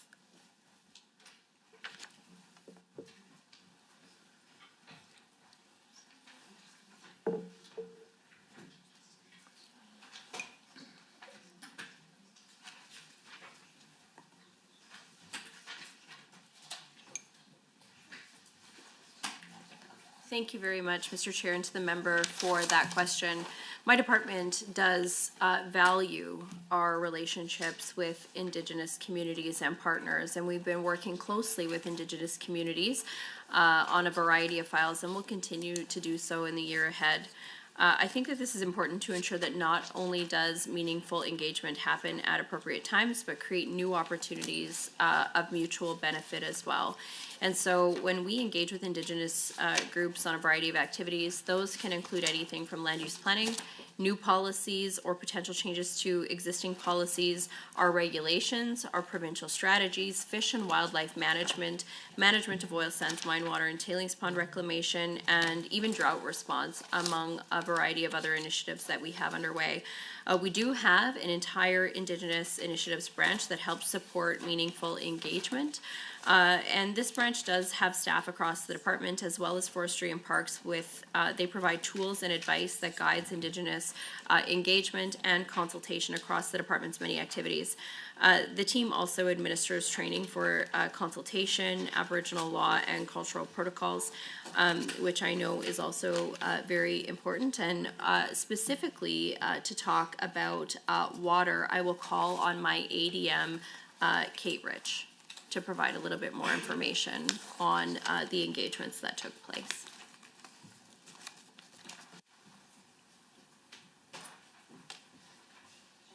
Schultz. I'm Kate Rich. I'm the Assistant Deputy Minister for Water and Circular Economy in the Department of Environment and Protected Areas.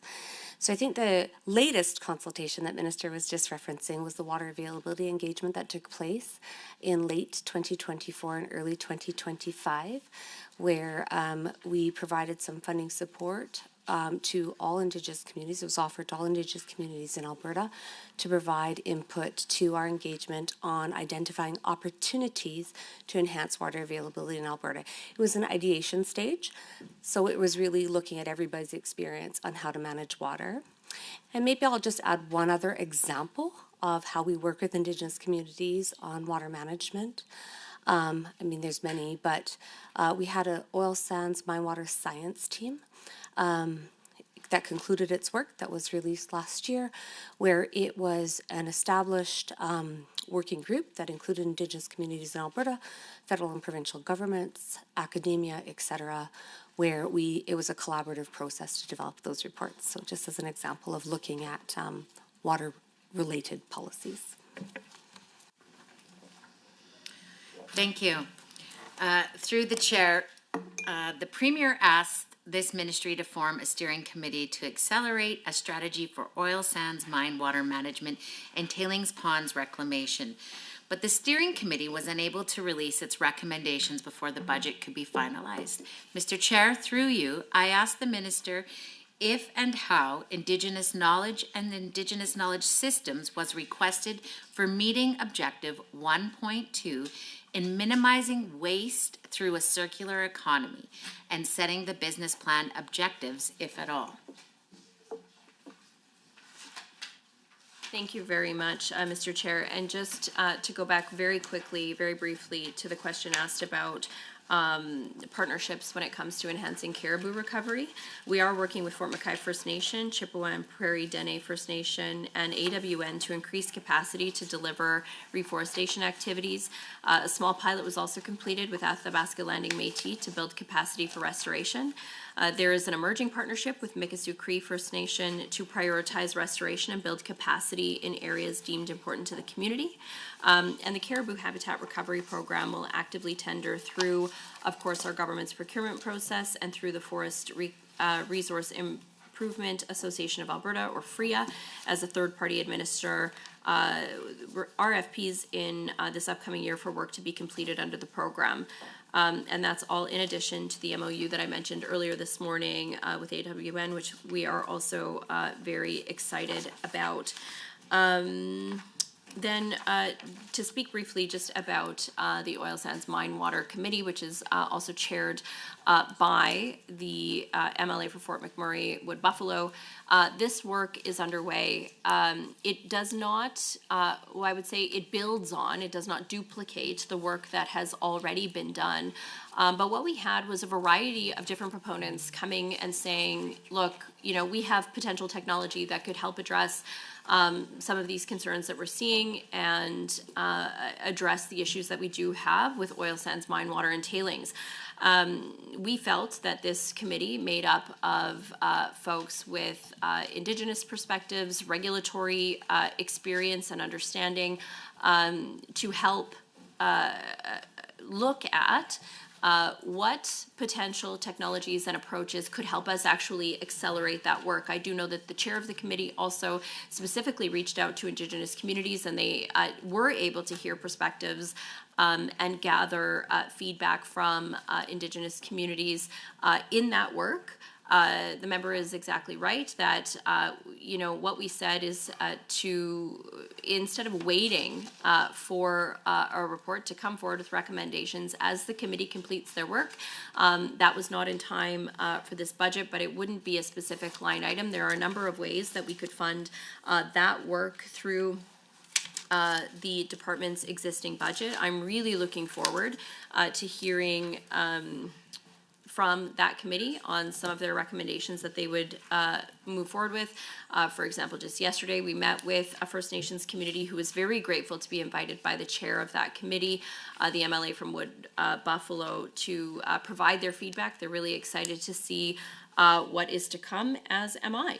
And so all First Nations in the region were invited to participate and provided with some capacity funds to ensure that they were able to provide their feedback. I would say in addition to that, we do have under 4.1, that would be water policy. That's our operating expense line item. That would help to address that work. Thank you. Mr. Chair, I would like to ask the minister if the nominal increase of roughly 70,000, according to the Statement of Operations on page 61 for Science and Monitoring, is reflective of the demand for water monitoring that meets the expectations of First Nations and Indigenous communities in the Athabasca Delta since the massive spills and leaks of the tailings ponds in the last 24 months were uncovered.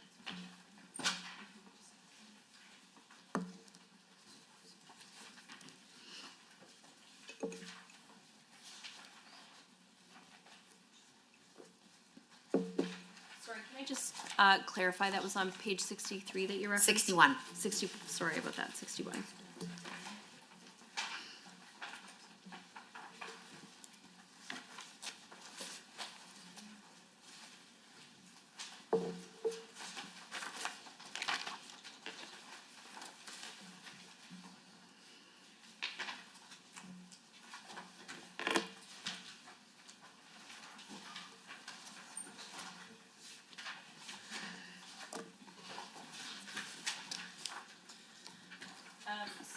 Speak to our oil sands our oil sands monitoring program. As I was saying just a few minutes ago, it is one of the largest. Oh, sorry, maybe we'll have to come back to that next round. Now we'll go over to the government side. Member Armstrong Hominick, go ahead. Thank you, Chair. Chair, through you to the Minister. First of all, Minister, I'd like to thank you and your staff for all the hard work you do in preparing such thorough estimates and always being open to any questions we have or concerns and working with us. So I really want to thank you. Minister, in support of key objective 2.1 on page 59 of the business plan, $17.8 million is being allocated to designated industrial zones in 2025-26, with the aim of reducing red tape and streamlining regulatory approvals to help attract new investment and create jobs. Minister, could you please provide a brief overview of the real benefits of designated industrial zones when it comes to investment, innovation, and job creation? And the second part, how would this $17.8 million be utilized? Thank you very much, Mr. Chair. The designated industrial zone was launched to help find opportunities to streamline the regulatory approvals and then support infrastructure development while maintaining world-class environmental standards. I know that the designated industrial zone is something that the member from Fort Saskatchewan-Vegreville is very passionate about and very engaged in on this file. Launched in 2022 in the industrial heartland, the program is proving to be really, quite frankly, a huge success. As the member knows, it is helping to attract major new projects, including Dow's Path to Zero facility, which was quite an exciting announcement in terms of investment in our province. In fact, over $20 billion of new investments have now been announced since establishing this zone.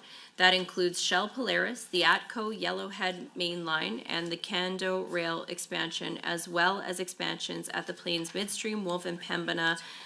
New investments currently under study include hydrogen, biogas, sustainable aviation fuel production, and new refineries in the zone. So with these new investments, I think a key piece is a lot of these investments are really moving forward technology that I think the world is looking for right now when it comes to stewardship and emissions, but it's also creating thousands of jobs for Albertans and likely a number of new constituents for the member from Fort Saskatchewan-Vegreville, which is pretty exciting.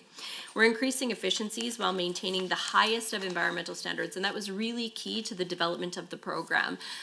In some cases, the environmental standards, just given the amount of industrial activity in the zone, are more stringent even than other areas of the province. But that's something that these companies and certainly municipalities and the Heartland organization are really proud of when it comes to the work that they are doing. But I would also just say, in addition to the higher environmental standards, the other key piece is streamlining that regulatory process and also having clustered infrastructure that allows for cost-effective access to things like water. And so when we look at the specific $17.8 million that the member has asked about, is specifically the water intakes. And I joked a little bit earlier about that announcement. It was raining so hard, I think we all got back to question period looking like we had just had a shower, which was interesting. But no new water intakes had been developed in Alberta's industrial heartland for more than a decade, even though demand by industry, specifically in that area, Mr. Chair, has grown significantly. Water is without a doubt critical for industry and businesses, and the area needs new facilities to keep growing. So the $17.8 million is the second year installment of the 5-year capital grant totaling $50.5 million to help address that gap in infrastructure. The funding will cover up to 30% of the cost to build 3 new water intakes in the industrial heartland.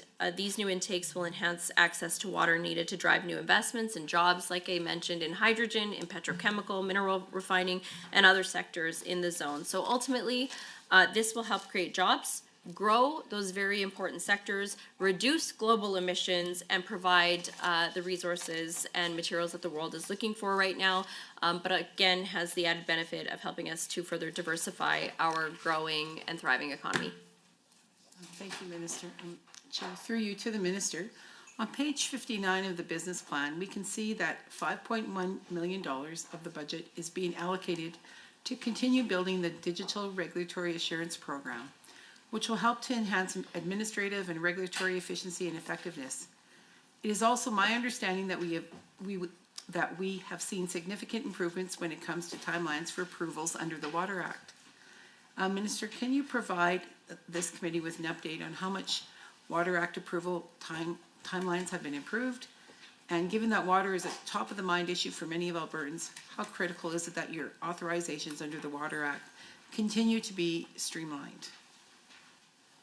Thank you very much for that question. We all know that water is a precious resource. It's obviously something that not only are we talking a lot about today, but it's something that Albertans have had as a top of mind issue over the last number of years. We have to manage it in a way that meets the province's growing needs, not only today, but for future generations to come.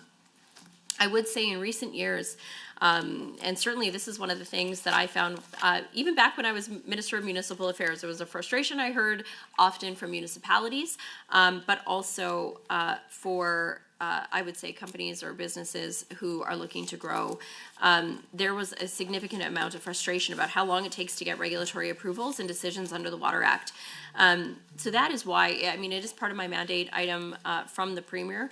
That is why we've had that focus on reducing wait times while still maintaining our world-class environmental standards. And so this doesn't mean saying yes to everything. It still means upholding the regulations that we have in place. But long delays in receiving Water Act decisions are now a thing of the past. Our timelines for Water Act licenses have declined by almost 60% in the last couple of years. And that includes 25% alone over just the last few months. And so I think I joked a little bit earlier today, you know, about the intense work that my department has done. Even last year, we knew that we were going to provide this information just so Albertans could feel confident in the changes and the timeline changes that we've seen. And my department really stepped up to deliver, and I really have to credit ADM Travis Ripley for his exceptional work on that. There were many factors, and so one would be the online system that you mentioned, and so we also put in place mandatory service targets to speed up reviews and stop unnecessary delays. And I know you've likely heard a lot about that from the Minister of Service Alberta in terms of the importance for having some sort of certainty in a system when folks who are looking for an approval can have some estimation of how long that's going to take. And so we have set service targets for low, medium, and high risk approvals. And Water Act decisions now have to be made within a specific time frame unless there is an extenuating circumstance. Staff are required to assess each application and make a decision based on those risk profiles.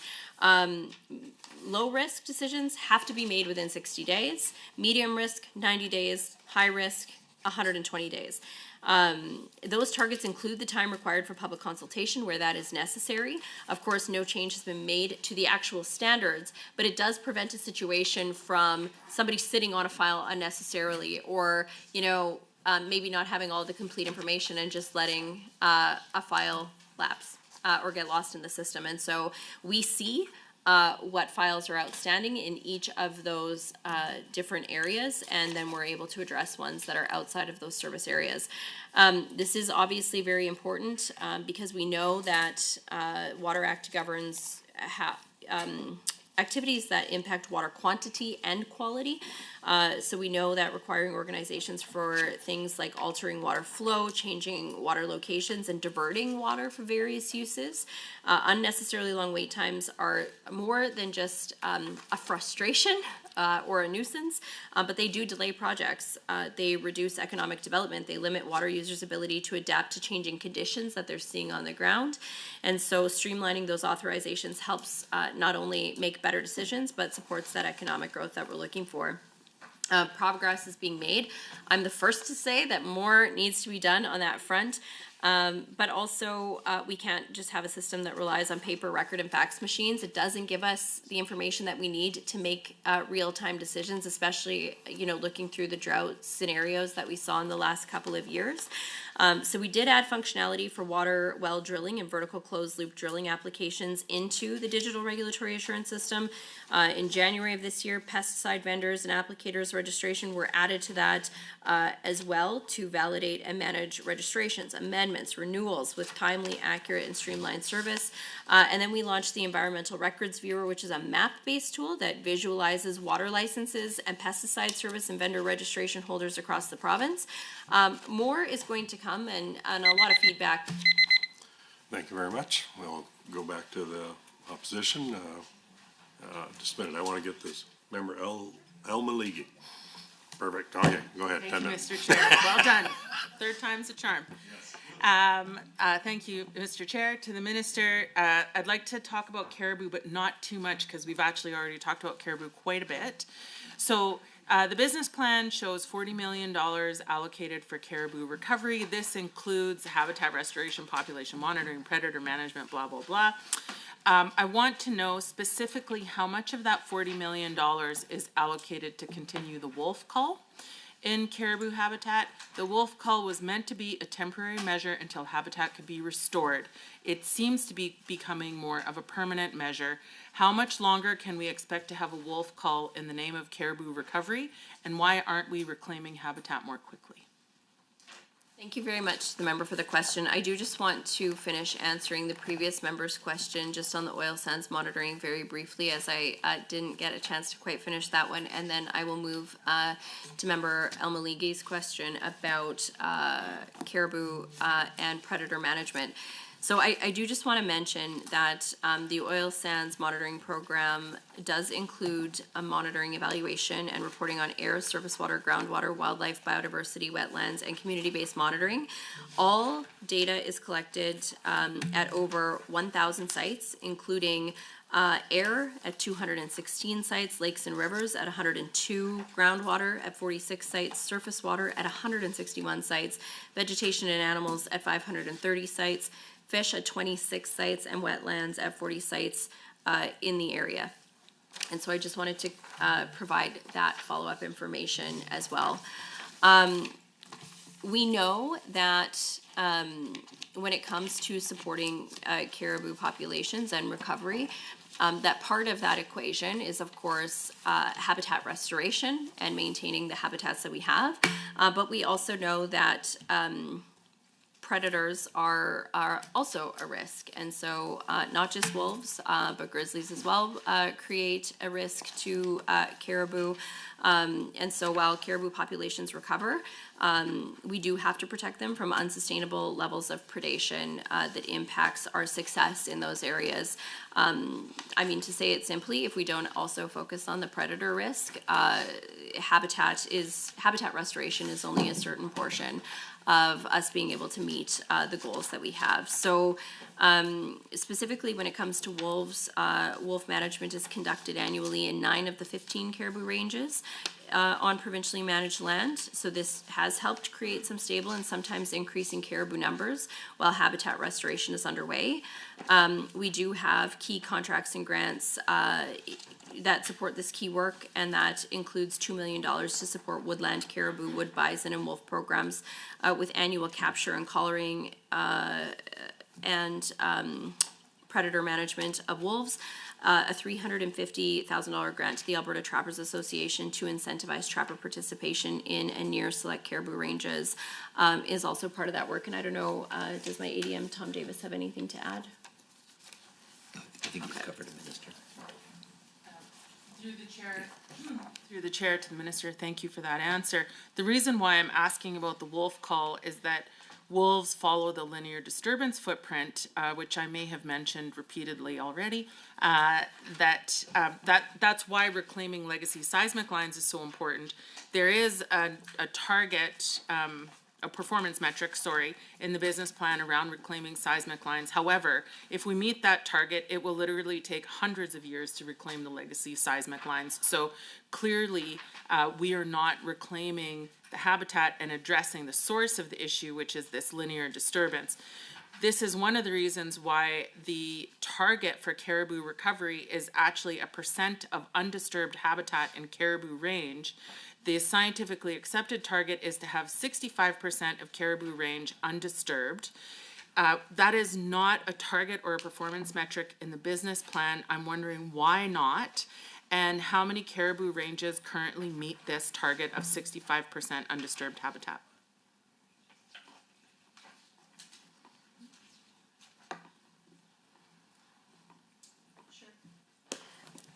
So restoring seismic lines removes existing footprint that is no longer economically productive to support other land use values and provide additional space in the future for development opportunities. The restoration of boreal ecosystems contributes to carbon sequestering, conservation of biodiversity, provides habitats that support species populations, and provides ecosystem services.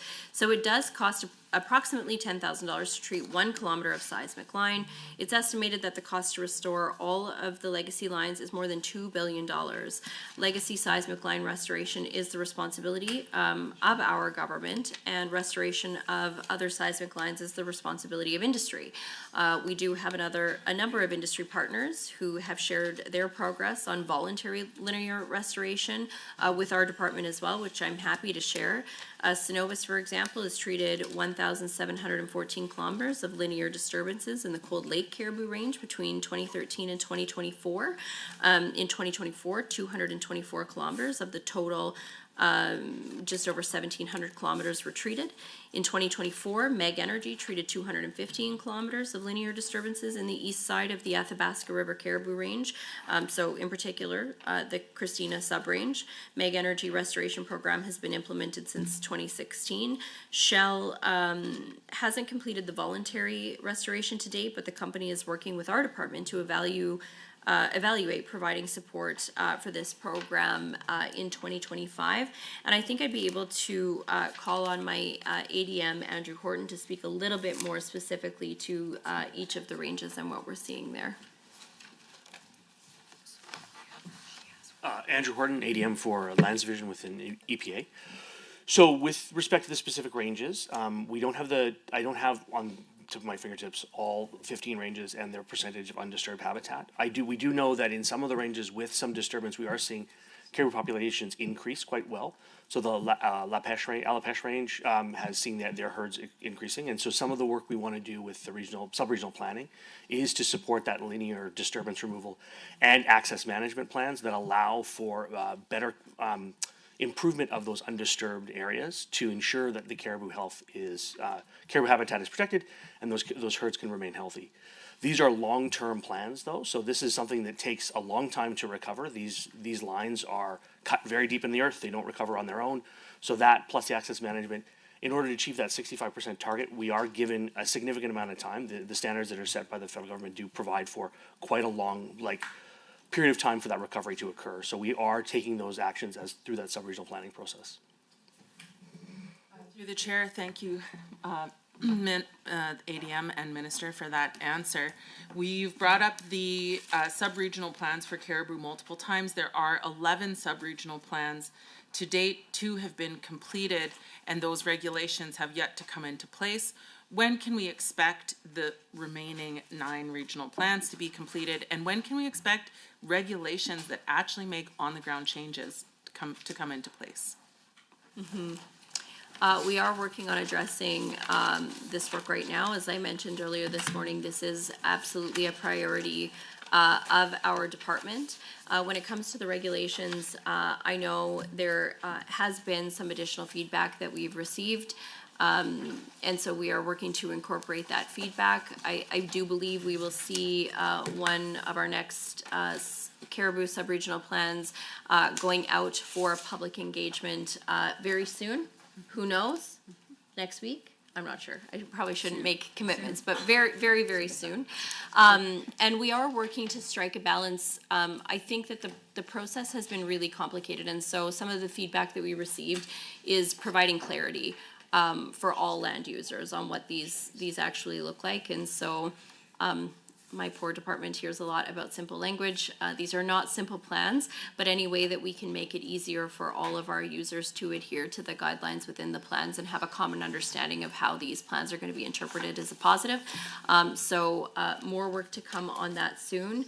And so we are gathering feedback on the regulations for Cold Lake. It did come out, but significant feedback is going to require some updates to that. But Upper Smoky will be coming very soon. Thank you for that, through the chair to the minister. Appreciate that. One last question about fish and wildlife.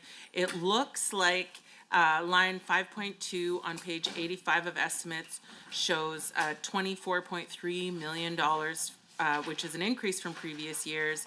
I'm curious about, is $20 million, this is in capital investment for fisheries, is 20 million of that for the Raven Creek Brood Trout Station alone, leaving only 4.3 for the rest of Fish and Wildlife? I'm gonna run out of time, sorry. That was cutting it too close. It's not just Raven Creek, but Mud Lake Diversion as well. If, just at the beginning of her segment, you were able, we took some of your time to answer our previous question. So if you can answer in a minute or so, that'd be okay. Yeah, that is the response, and maybe ADM, Tom Davis, do you have something to add? Well, I think you've covered it. I covered it? I think you've Okay. covered it. Mud Lake. Diversion, you said, okay, thank you. Thank you. All right, we'll go to Member Dick for his 10 minutes. Excellent. Well, thank you so much, Chair. Just confirm you're still good with back and forth, Minister? Absolutely. Oh, good. Excellent, excellent. I do want to talk, some of these projects, or some of these comments have kind of come up, but I do want to talk about seismic lines for a moment. I know that we have upped that with a goal of 3,000 kilometers in 2028 versus 1,000 kilometers. This isn't a lot of extra. So specifically, what additional efforts are being made to achieve 2,000 extra kilometers? That's significant. And then part of this conversation has been mentioned is caribou recovery. Minister, we've had lots of chats about caribou recovery. So what additional benefits are there for the province, for not just on caribou lines or caribou on this, but also what other benefits when we restore this? I had a feeling, Mr. Chair, that the member was going to ask about caribou, as we have had a number of conversations about the challenges of sub-regional planning. And I think one thing that hasn't been mentioned that needs to be mentioned, and it's something that we saw with the wildfires in Jasper last year, is not only do we have to look at caribou populations as well as industry needs. We have goals as a province to double oil and gas production, for example. A strong economy is more important than ever before with what we're seeing in terms of uncertainty around the world. The world is looking to us for many of our major industries in terms of agriculture and forestry and, of course, energy to provide, I would say, safe, affordable, reliable, and responsible energy to the world as those demands are growing. But we also have to manage forests in a proactive way so that we are protecting not only communities but wildlife from the risk of wildfire. And I know that is something that not only myself but also the Minister of Forestry and Parks have raised with the federal government as they've taken, I would say, an approach that has not been adequate on that front. And so it's a challenge. It is certainly one of the more challenging aspects of my portfolio, but it's really important from, I would say, a traditional land use perspective, especially for Indigenous communities. But the economic perspective is also important to those very same communities as well. Can I just clarify, in the first part of the member's question, can you just remind me the line item that you wanted me to speak to specifically so I make sure I'm answering that correctly? You bet. It's performance metric 1 versus A on page 58. And specifically, and I'll give you some context around this question too as well. Currently, I believe the seismic lines, once they're in, they're there permanently forever and measured that way. But eventually these do become either reforested or trees just happen to grow up. And over time, you can't really tell they're there unless from the air. So do we have a metric in order to also say these, an animal isn't really gonna notice after a few years whether or not it was reforested, or a seismic line, I should say, do we have a way of telling whether or not it's actually active, an active seismic line in the way that we measure? Or these should be, in my mind, some of these should also be brushed, taken out of the seismic line measurement?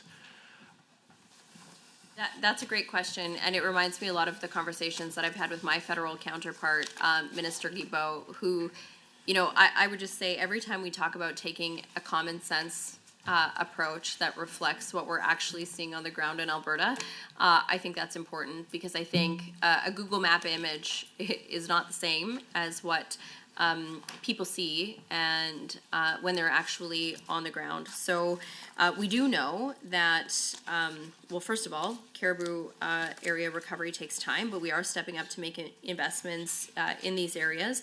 Restoring legacy seismic lines is also complex work, takes years to establish, and it has to be done right to create the long-term habitats that caribou need to thrive. And so that's what you're seeing in this budget. The Caribou Habitat Recovery Program will be able to ramp up restoration efforts pretty quickly and be able to treat more areas and plant more trees. We use a variety of approaches to that. Partnerships with Indigenous communities to build capacity and treat those areas is key. Using RFPs under government procurement, using the Forest Resource Improvement Association of Alberta, FRIA, to help deliver program activities. And by doing that work, we're not just restoring critical habitats, but we're leading the way in restoration across the country, which is also really important for us. And then when you ask about, I think the second part of your question, and how we're able to tell the difference between whether it was prior seismic or not. While we haven't surveyed all of the roughly 200,000 kilometers of legacy seismic, we've evaluated more than 4,500 kilometers, which provides us with a pretty good sample. Less than 10% of those lines had natural regeneration, and almost none of them were naturally restored to the point of supporting caribou. There's a variety of factors for that, I would say. First of all, it's difficult for trees to naturally reestablish in wet areas. As well, these areas are surrounded by dense, mature forests, which means the lines get very little light, which is necessary as well. It makes it difficult for trees to reestablish. And finally, it's difficult for trees to reestablish due to the way the lines are cut. So as I understand it, the seismic lines are cut using bulldozers, which compresses the soil. And again, that provides some complexity for trees naturally reestablishing on their own. And so that is what our caribou habitat recovery work is addressing. It's why it's complex, it's why it matters. And so we do the work to improve seismic lines so that trees can grow more easily and the landscape can be recovered successfully. Excellent. Really appreciate that, Minister. Thanks for your work on that. You know that's pretty important to me. So, final question on caribou, and then I'll switch to something else if I have time. There seems to be this idea that caribou recovery is going to take precedent over industry, even though industry consistently has smaller footprints. We see multiple pads on a single well site, where prior you'd have a single well or on a single pad spread out across a great amount of regions. Now they do multiple pads on a smaller pad, and so the footprint is significantly smaller. So how are we balancing this? Because there is a challenge there of keeping industry going. As you mentioned, we want to see energy production doubled, which I'm all for, particularly in these trying times with tariffs. What's the deciding factor? How are you making some of these? Can you explain how you can make some of these challenging decisions on some of these factors as we try to expand energy while also keeping caribou safe? Mm-hmm. Thanks for that question. And as I mentioned, I mean, this is one of the things that makes this work so complex. And I do want to stress that we're making sustainable energy production and economic development a priority as well. When done right, caribou recovery and land use planning can work hand in hand with economic growth. As the minister, I can tell you I've worked closely with industry, Indigenous partners, and other groups to make sure that we are getting this right. I would say the engagement is really important to understanding community needs. New technologies, as the member mentioned, Mr. Chair, such as multi-well pads, horizontal directional drilling are examples of how our energy sector has demonstrated responsible development, which is helping us to lessen the footprint on the environment. and helping us ensure that our energy resources are among the most ethically sourced in the world. The sub-regional plans that we're working on, it's important that they reflect those initiatives and continue to support a working landscape. And I would also just say, we've had a number of conversations with Minister Wilson on this front as well, because it is important that we're maintaining habitats, but a number of First Nations communities are also partners in prosperity with a variety of these companies and industries as well. And so I think that a part of the benefit of that, I would say, aside from an economic reconciliation, or I would say maybe in addition to, is having that perspectives at the outset of some of these projects and making sure that that continues to make a focus or maintain a focus as industry develops the resources that the world is looking for right now. But thank you very much, the member, for the question. Excellent. Well, thank you. One final question here. So page 85 of estimates under line item 1.3, we can see that corporate services was budgeted last year at $425,000, but only needed $227,000 at the end of this reporting year. There is an increase there, I believe, to $1.25 million, despite only needing $227,000 this reporting period. I believe you mentioned that in your opening remarks too. If you can just give a quick update on that, on the difference on the line item. I'm just not sure where that difference is. I'll try to answer that quickly. The security deposits are a key part of ensuring long-term health and safety of our environment, and ensuring that if there's remediation and reclamation work done, that Albertans aren't on the hook for it. And so to do that, we need to make sure the systems are up to date. $1 million overall is set aside for the Environmental Protection and Security Fund information system. Thank you very much. Next question, Member Elgier, go ahead. Thank you, Mr. Chair. I'd like to touch on the Technology Innovation Emission Reduction Program, that is TIER, as per the business plan on page 59. Because of the threat of U.S. tariffs, the government needs to quickly strengthen our systems and reduce uncertainty to attract new investments, Mr. Chair. To date, TIER, or Industrial Carbon Pricing, has helped Alberta attract billions of dollars in investments. I was happy to hear the minister mention Shell Polaris, Air Products, Net Zero Hydrogen. And also, it is frankly stunning listening to the CEO of Dow Chemicals, who said one of the main reasons they chose Alberta and Canada is industrial carbon pricing. However, right now, Mr. Chair, there is an oversupply of credits, which is pushing prices down. On page 90 of the estimates, TIER revenue for 25-26 is estimated at $397 million, which is higher than the 24-25 forecast, but still lower than the original 24-25 budget estimate of $524 million. Through the chair to the minister, in the face of Trump's aggression and his tariff threats in Alberta, what is the minister's plan for industrial carbon pricing in Alberta? And is the minister considering expediting the 2026 review process to improve investors' confidence that government is working towards strengthening TIER? Thank you very much, Mr. Chair. And I do have a correction to the question asked in the last round by the member from Kananaskis, if you don't mind. Just speaking to the 5.2 fisheries management line, I want to be clear that 18.9 million was for Raven Creek Brood Trout Station, 332 million was for the Whirling Disease Management Program, 1.3 million was for the dip tank that we mentioned in Aquatic Invasive Species Program, and $360 million increase for decontamination equipment for that invasive species program as well. And then a correction to Mud Lake, that's actually, the Mud Lake diversion is actually in 4.4. So I just want to make sure that I clarified that information for the member. And then when it comes to the TIER fund, and, you know, I would say, obviously, there is some uncertainty. I think a lot of uncertainty, I mean, you probably hear this, there is a theme in my frustration when it comes to this federal government. And their lack of ability to use common sense and flexibility and provide flexibility to provinces, especially like Alberta, that has been managing our energy production and environmental goals for decades. I often say Alberta was reducing emissions long before Justin Trudeau was the Prime Minister of Canada and Stephen Guilbeault was the Environment Minister of Canada. And so the continually increasing industrial price of carbon is very, very challenging for our industry to meet and still stay competitive and continue to want to invest in our country. And that's where you're seeing some of the shifts that we're seeing in terms of companies paying their obligation versus using credits.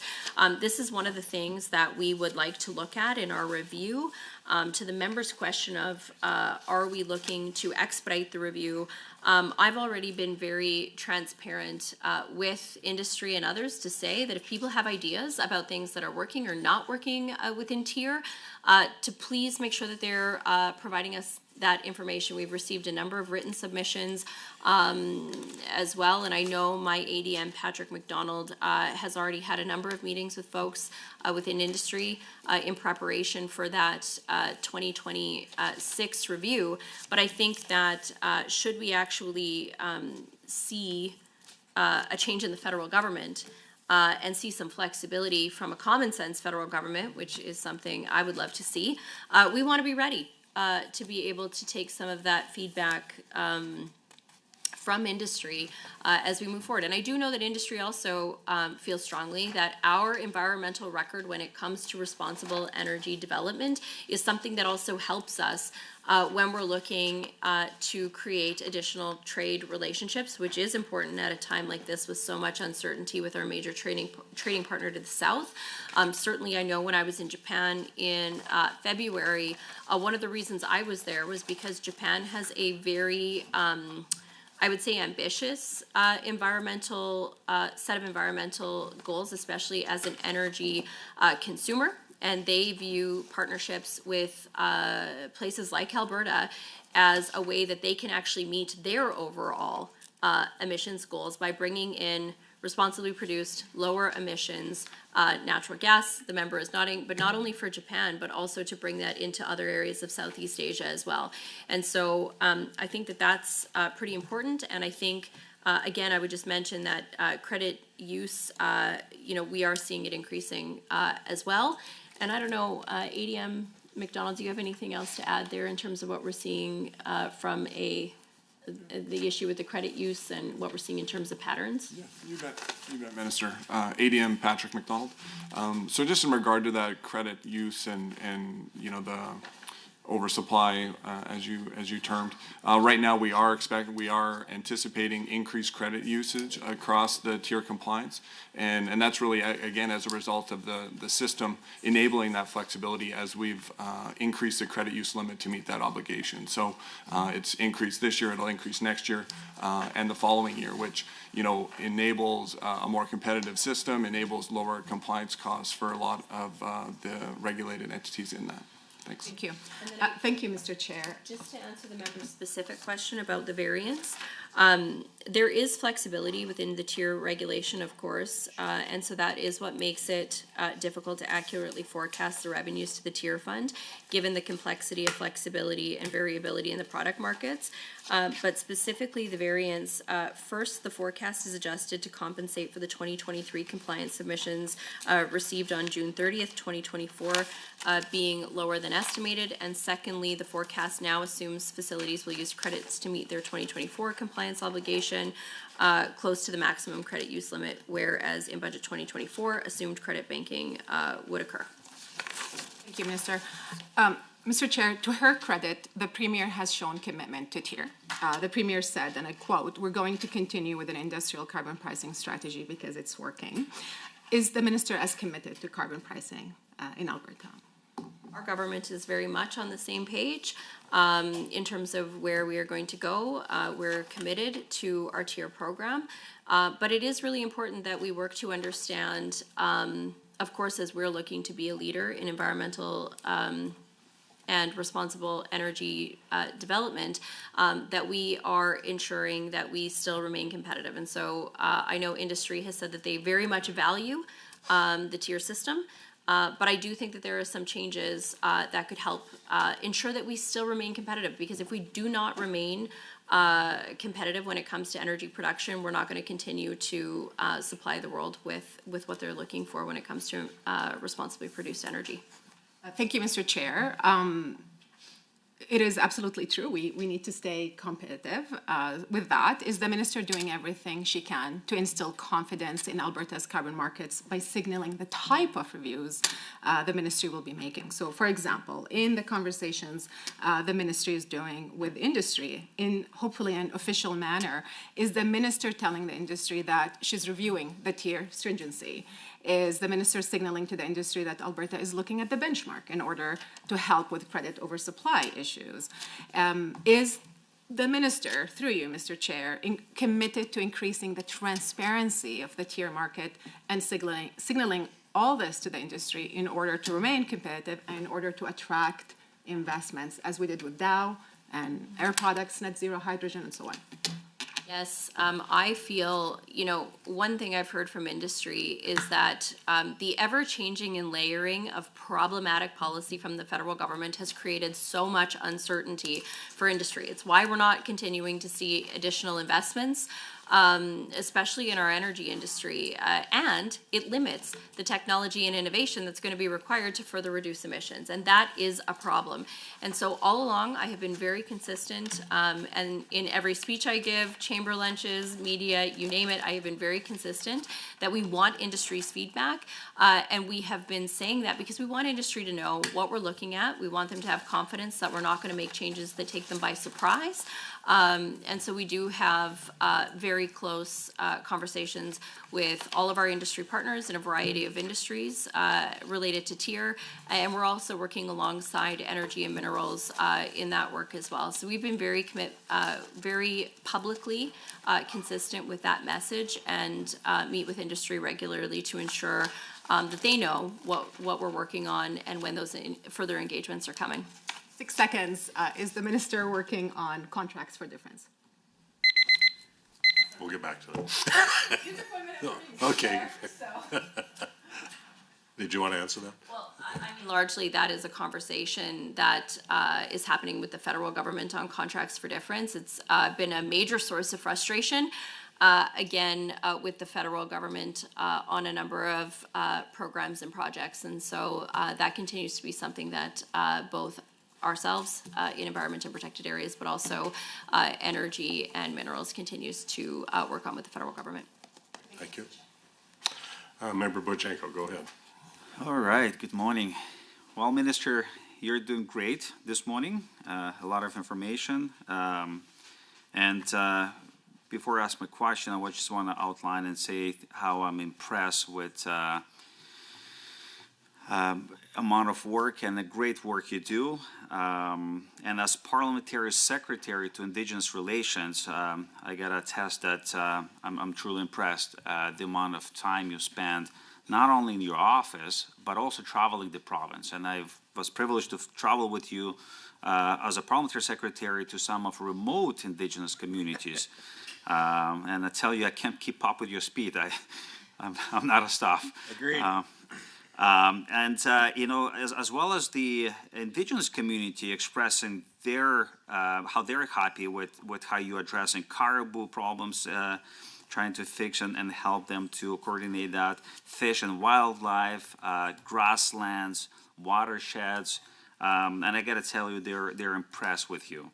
I actually see your position, your role, your ministry as a balancing act between the environmentalist, between the indigenous community, oil and gas company, and their responsible development, because we can't have one without another, and that's important to understand today, that we need to have both, and your ministry does that, balancing the environmental issues, rightfully so, as well as the industry, where without which we cannot have much in this province.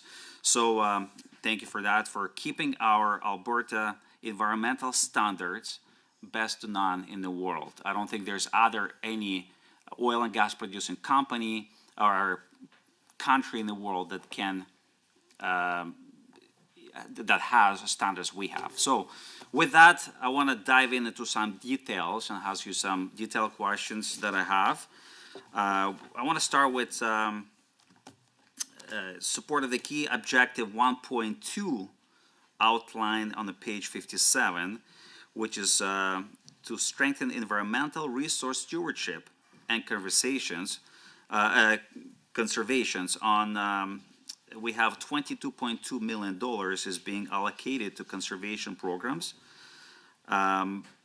Could you please explain and provide details on these programs and the benefits they have and the benefits they provide for us, as well as $10 million of that 22 million is being provided from the Land Stewardship Fund. Could you please explain and provide us overview of this fund and its revenue sources, where it's coming from? Well, first, through you, Mr. Chair, I do want to thank the member, not only for his questions, but for his commitment to Indigenous communities in his work as Parliamentary Secretary. We have spent some time traveling the province, and I think that there's going to be more to come. But I do know, even just briefly to touch on the recent mission to Japan and talking about our potential trade relationship increasing with Japan, there was a pretty exceptional contingent of folks representing a variety of Indigenous organizations and really talking about the work that we have done to ensure, partially through the AIOC, to ensure that Indigenous communities are part of that work, are benefiting from the economics, but also bringing that very important traditional knowledge to projects right from the outset. And so I just want to thank him for that. So to speak to Objective 1.2 on page 57, this funding will go towards important conservation programs that help make Alberta more naturally drought and flood resistant, as well as helping to maintain healthy landscapes that ranchers, farmers, and many others can continue to benefit from for years to come. The funding is allocated to a variety of initiatives, including 8.7 for the Wetland Replacement Program. It is recognized as one of the best in Canada. I've heard that from some of my colleagues and counterparts from across the country who are looking to see what we're doing here and asking questions about those. It reestablishes wetlands through funding partnerships and contracts with municipalities and nonprofits across the province. So the proponents will look at activities that will permanently impact wetlands, are required to reclaim or replace their own wetland or pay a wetland replacement fee. So if a fee is paid, my department then uses that to replace the lost wetland area. Those projects benefit our province. They help, again, improve flood and drought protection. They strengthen the local groundwater supply. They improve water quality. And of course, they're great for the local environment. The line item also includes $3.5 million for the Watershed Resiliency and Restoration Program. Watersheds are areas of land that drain rainfall and snowmelt into streams, rivers, and lakes, which in turn then helps support healthy communities and ecosystems in an area. The funding helps provide grants so that organizations can restore riverbanks, protect stream banks, and improve natural drainage, among other projects. Similar to wetlands, these watersheds act like a sponge. They absorb water during floods and release it during droughts, helping to make our province more drought and flood resistant. They also support rivers, streams, and other water bodies that many Albertans rely on. And to date, the program has helped with the restoration, enhancement, and conservation of more than 4,500 hectares of wetlands and riparian areas since 2014. And when it comes to the 10 of the 22.2 million is also being provided from that Land Stewardship Fund that I believe the member asked about. And so that's enabled under the Public Lands Act, and the money is made up of revenue from Crown land sales. The use of the funds is outlined in regulation, which provides some pretty strict guidance on how those dollars are able to be used to support the conservation and stewardship of lands under two programs, the Land Purchase Program and private land conservation programs as well. So I do hope to have more to say on that important work later this year. Again, I think I've said this in almost every department I've been in and in every estimates I've been in. My approach is not to say, everything is great. It's always to do continual, ongoing review of our programs based on the feedback that we're hearing from Albertans. And so probably more to come on that later on this year. Awesome. Thank you. Thank you. So much information in such a short period of time. I'm going to try to squeeze in maybe one more question, also a little bit in details here. Performance indicator 1C on page 58 deals with the percentage of vertebrate species designated as at risk right now. Measurements are taken every 5 years and have fluctuated from about 3.7 in 2010 to 4.2 in 2015 and back to 3.9 in 2020. So this measurement helps government to determine when the special management or recovery actions may be necessary to take place. So my question is, what specific actions are undertaken based on the fluctuations in these measurements, and what are they used for, right? And also, do you have any idea what this percentage will be projected in 2025, as well as the, maybe there is a value of maybe taking it more often instead of every 5 years, the performance indicators? The member for that question. We are making significant moves to safeguard species at risk. We're working with experts, conservation groups, funding research and stewarding habitats, stepping up to keep at-risk species from disappearing. So we're doing that while again, still ensuring that we're working with industry. We don't want to be putting rural communities out of work or having significant impacts to our economy. But we consistently monitor and use this data, particularly the percentage of species deemed at risk, to assess the general well-being of Alberta species. We do know that species more sensitive to change exhibit population decreases, indicating that special management and recovery actions are necessary. The ranks are also used by industry to develop plans to protect those priority species for things like pre-development initiatives. So it is complex work. It does take time, but we are investing in these areas and seeing some positive results. One example, the trumpeter swan being removed from that list and seeing some populations stabilize, as we spoke about earlier with caribou. When asked about the percentage for 2025, it's a little bit early to say. We're still waiting on the data, but we do know that larger variances typically occur as a result of adding or removing species from that list. And then to answer the member's last question about maybe looking at this more often than every 5 years, it's a fair question to ask. We are always monitoring the species in the province. I'm sure you can imagine it's a large undertaking, but the 5-year period gives us time to do that work. Thank you very much. Go ahead. Thank you very much to the members opposite, through you, Mr. Chair, for those questions. That was very rich discussion, and you've saved me asking some of the questions I was going to ask, so thank you for that too.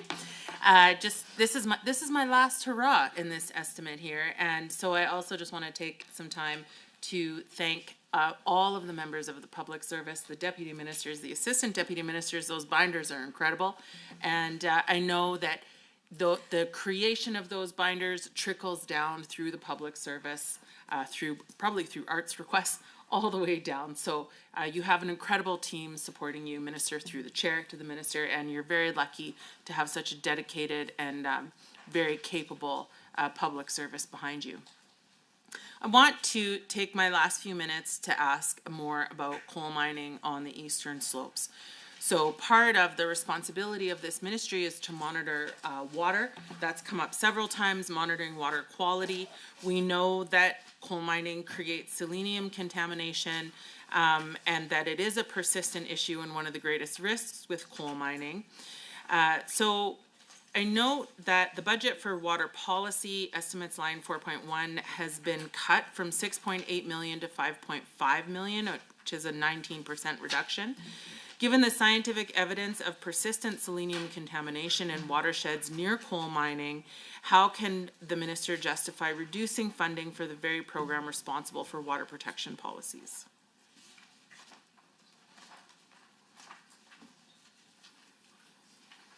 Thank you very much to the member. I often joke about this binder that when I'm reading and I'm preparing, everything in there is really great, but when I'm answering questions, it's really hard to find everything as fast as you're asking the questions, so I also have to thank them for their very quick work at finding pages within this binder, but thank you very much. And I want to thank the member opposite. I really just want to put on the record that her passion is very clear for this area, and she just has such a respectful approach. I would not only say to me, but even recognizing my colleagues for their great questions today as well. So I think honestly that benefits Albertans when we have respectful and productive dialogue, and it, makes this 3 hours more enjoyable for us all, although maybe slightly less entertaining. So when it comes to the eastern slopes, we are committed to protecting the eastern slopes, the headwaters of Alberta's major river systems, and support wildlife, fisheries, and unique vegetation, as well as important economic and, of course, social activities, which I know the member and I are both very passionate about. For all Albertans. And so until that coal policy, the modernized coal policy is ready, the coal exploration and development applications are subject to the land categories outlined in the 1976 coal policy, AER rules and procedures, and related non-renewable resource development laws that do remain in place to ensure protections that Albertans can rely on. We do expect the AER to undertake a rigorous review of applications and uphold all of our environmental standards for air, land, and water. Specifically to address the line item that the member asked about, the 2025-26 estimate, why it is $1.3 million lower than 24-25. That was a $1.3 million decrease from the completion of economic and engineering analysis recommended by the Oil Sands Mine Water Management Committee. The ongoing work includes staffing costs for developing effective policy solutions. It's not a budget reduction, as spending aligns with the planned progress that was set out over the number of years. Budget 2024 included $1.6 million in 24-25 for the work, and $0.3 million in 25-26 to 28-29. So this is not a reduction. It just follows the progression of that work as planned.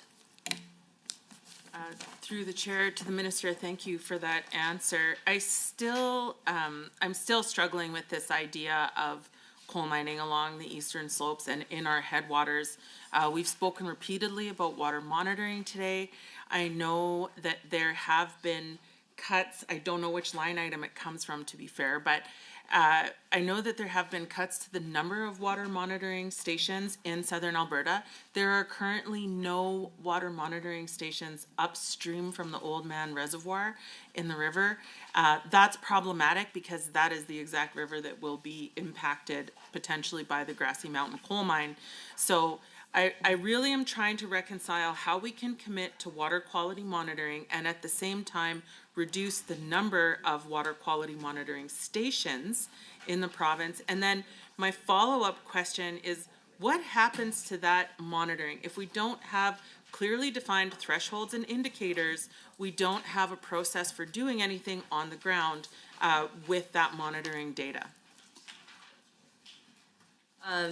We have not reduced the number of water monitoring stations, and so I think what the member is relating to, and I don't have the line item, but I think what she's referring to is what we spoke to earlier, which is addressing some changes to the contracts and grants, which does not actually impact the monitoring activities. But I mean, look, I'm just going to say I'm also a fiscal conservative, and I think that there are ways that we can do things efficiently and effectively. Some of those contracts, they go to support some of the operational functions. In some cases, it's a reduction of $6,000, maybe $20,000, but it's also part of the work that we're doing to ensure that we are fiscally responsible for Albertans with their tax dollars, but we're still maintaining the water quality monitoring that we have in place. Then as part of our water quantity monitoring network, so snow, hydrometric, and groundwater reviews, those are underway as part of our water availability mandate item. Evaluations will be complete in this budget year, and then will inform options for adjusting water quantity monitoring locations if necessary. For snow monitoring, there's a high concentration in the mountains because that's where the majority of our provincial water supply is generated. Our River Forecast Center has a strong influence on where we monitor water quantity. The networks were designed for water quantity forecasting to inform water supply outlook, flood, and increasingly drought. And after every major flood, I believe there has been a system review as well. So with 40-odd years of network station installation to monitor quantity and quality, there have been adjustments over the years to finesse those locations. We also have a number of stakeholders, individuals who are consulted with in these decisions and have been over the last number of years. For the water quality in major rivers and tributaries, we have a 5-year monitoring, evaluation, and reporting plan that's publicly available. It's now being evaluated to design the next 5-year plan. And the design of water quality monitoring in major rivers and tributaries focuses on locations upstream and downstream of where the major influences on water quality and entry of major tributaries into the mainstream rivers. So it's meant to answer questions, for example, like do rivers and tributaries in Alberta meet our existing provincial and federal water quality guidelines, objectives, thresholds? What impact have anthropogenic stressors had on water quality? Hydrological dynamics and or aquatic ecosystems? What impacts have hydroclimatic variability or changes had on water quality, hydrological dynamics, and or ecosystem health in surface waters in Alberta? How will water quality and hydrological variability and aquatic ecosystem health change in future under various land use, land cover, and what we're seeing in terms of changes due to climate scenarios, what impacts do those have? And so those are reviewed, and they will continue to be. But I do appreciate your feedback on that item. Through the chair to the minister, thank you. I think it's a very complicated issue about how we protect our headwaters, and I don't think that there's anything more important than figuring out how we actually protect our headwaters so they continue to provide abundant water for us, particularly in southern Alberta that is a drought-prone region. We've only got 1 minute left, and I know you're dying for me to ask about beavers, so here we go. My last question of the day, through the chair to the minister. Nature-based solutions are a critical part of climate action. They're a critical part of protecting our headwaters. And last year I asked this, and I'm going to ask it again. Beavers are an incredible keystone species that can help with water storage, and they can also help with like reducing climate change and protecting our headwaters and filtering water. Where are the beavers, Minister? Will we be seeing beaver reintroduction programs amplified on the eastern slopes? I appreciate the question. I knew that one was coming at some point, and given I only have 14 seconds, I would just say that as the member and I have had a number of conversations on nature-based solutions versus the other programs that we have, I will just say both are important to our ecosystems, and I appreciate the member's passion. Thank you very much. Member Dick, you have 6 minutes. Awesome. Thank you very much, Chair. Yeah, just starting off, thank you all the staff. Just want to say a quick thank you for all the staff for being here today as well. It's significant. I know you guys have put in so much work, so very appreciative to everyone for doing so. So my question, I have a couple questions on TIER. Just as it is kind of complex. In not my question, but the TIER fund has some complexities to it. So. Can you explain just how this goes about and how do we reduce emissions without harming our industries? And so this would particularly under key objective 2.2, we see the ministry plans to continue ongoing investment into TIER, but also to engage Alberta's emissions reduction and energy development plan to drive emissions reduction efforts over the next couple of years. So how do we balance this? How do we push for emission reductions without harming our industries? Mm-hmm. That's a great question. Alberta has been a leader in this area, I would say, for a number of years. We are seen as world leaders and a model to others when it comes to emissions reduction. And again, we've taken an approach of working with industry to ensure that we are not just imposing unreasonable targets and limits and parameters that again harm competitiveness and reduce investments in the technology and innovation that Albertans are also known for. And so the tier system has been the cornerstone of Alberta's approach to reducing emissions. Obviously, there have been changes to that program over the last number of years. But the tier regulation specifically came into effect in 2020, replacing those past iterations of industrial carbon pricing, and it applies to large industrial emitters, those producing more than 100,000 tons of emissions per year, and then voluntarily participating facilities like smaller oil and gas operations and others. And so it does incentivize and support emissions reduction across the economy through use of carbon offsets. It covers 60% of our provincial emissions, and it involves over 500 regulated facilities and conventional oil and gas aggregates. And so those sites can comply with the regulation in a variety of ways, reducing emissions intensity, buying and retiring emissions offsets, performance credits, sequestration credits, or paying into the tier fund, which we then use to reinvest in technology and innovation, de-risking some of the projects that are happening across the province. As of January 2025, compliance costs for tier regulated facilities are currently at $95 per ton for emissions above facility benchmarks, and that goes up $15 per ton annually, reaching $170 by 2030. Again, that aspect of it is related to the federal government, and industry has, while overall I think the tier system is valued and has really supported the work that industry is doing. There have been some concerns raised, specifically when it comes to, I would say, an unreasonable carbon price, and we've expressed that to the federal government. It's one thing when you have federal environment and energy ministers saying, we want to see all of this new technology happening, and we want to reduce emissions, and of course we want to support our energy industry. But then they undermine that same industry with a variety of policies and legislation that, when layered upon each other, essentially kill the competitiveness of our industries. And so that's been a problem.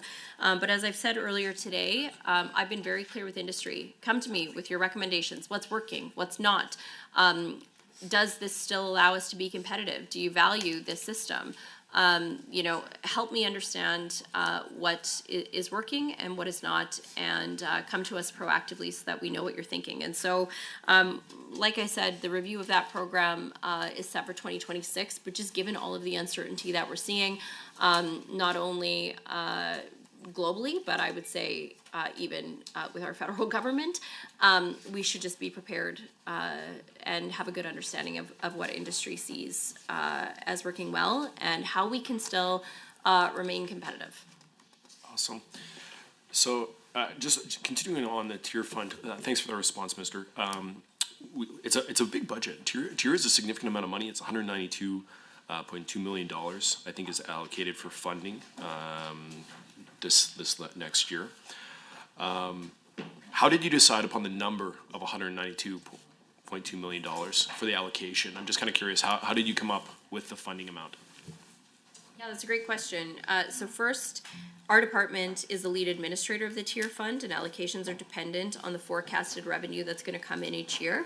The revenue is received from those regulated facilities who choose to pay into the fund as a compliance option, and the choice is a key part of the system, but it does mean some uncertainty when it comes to us predicting how much money is actually going to be in that account.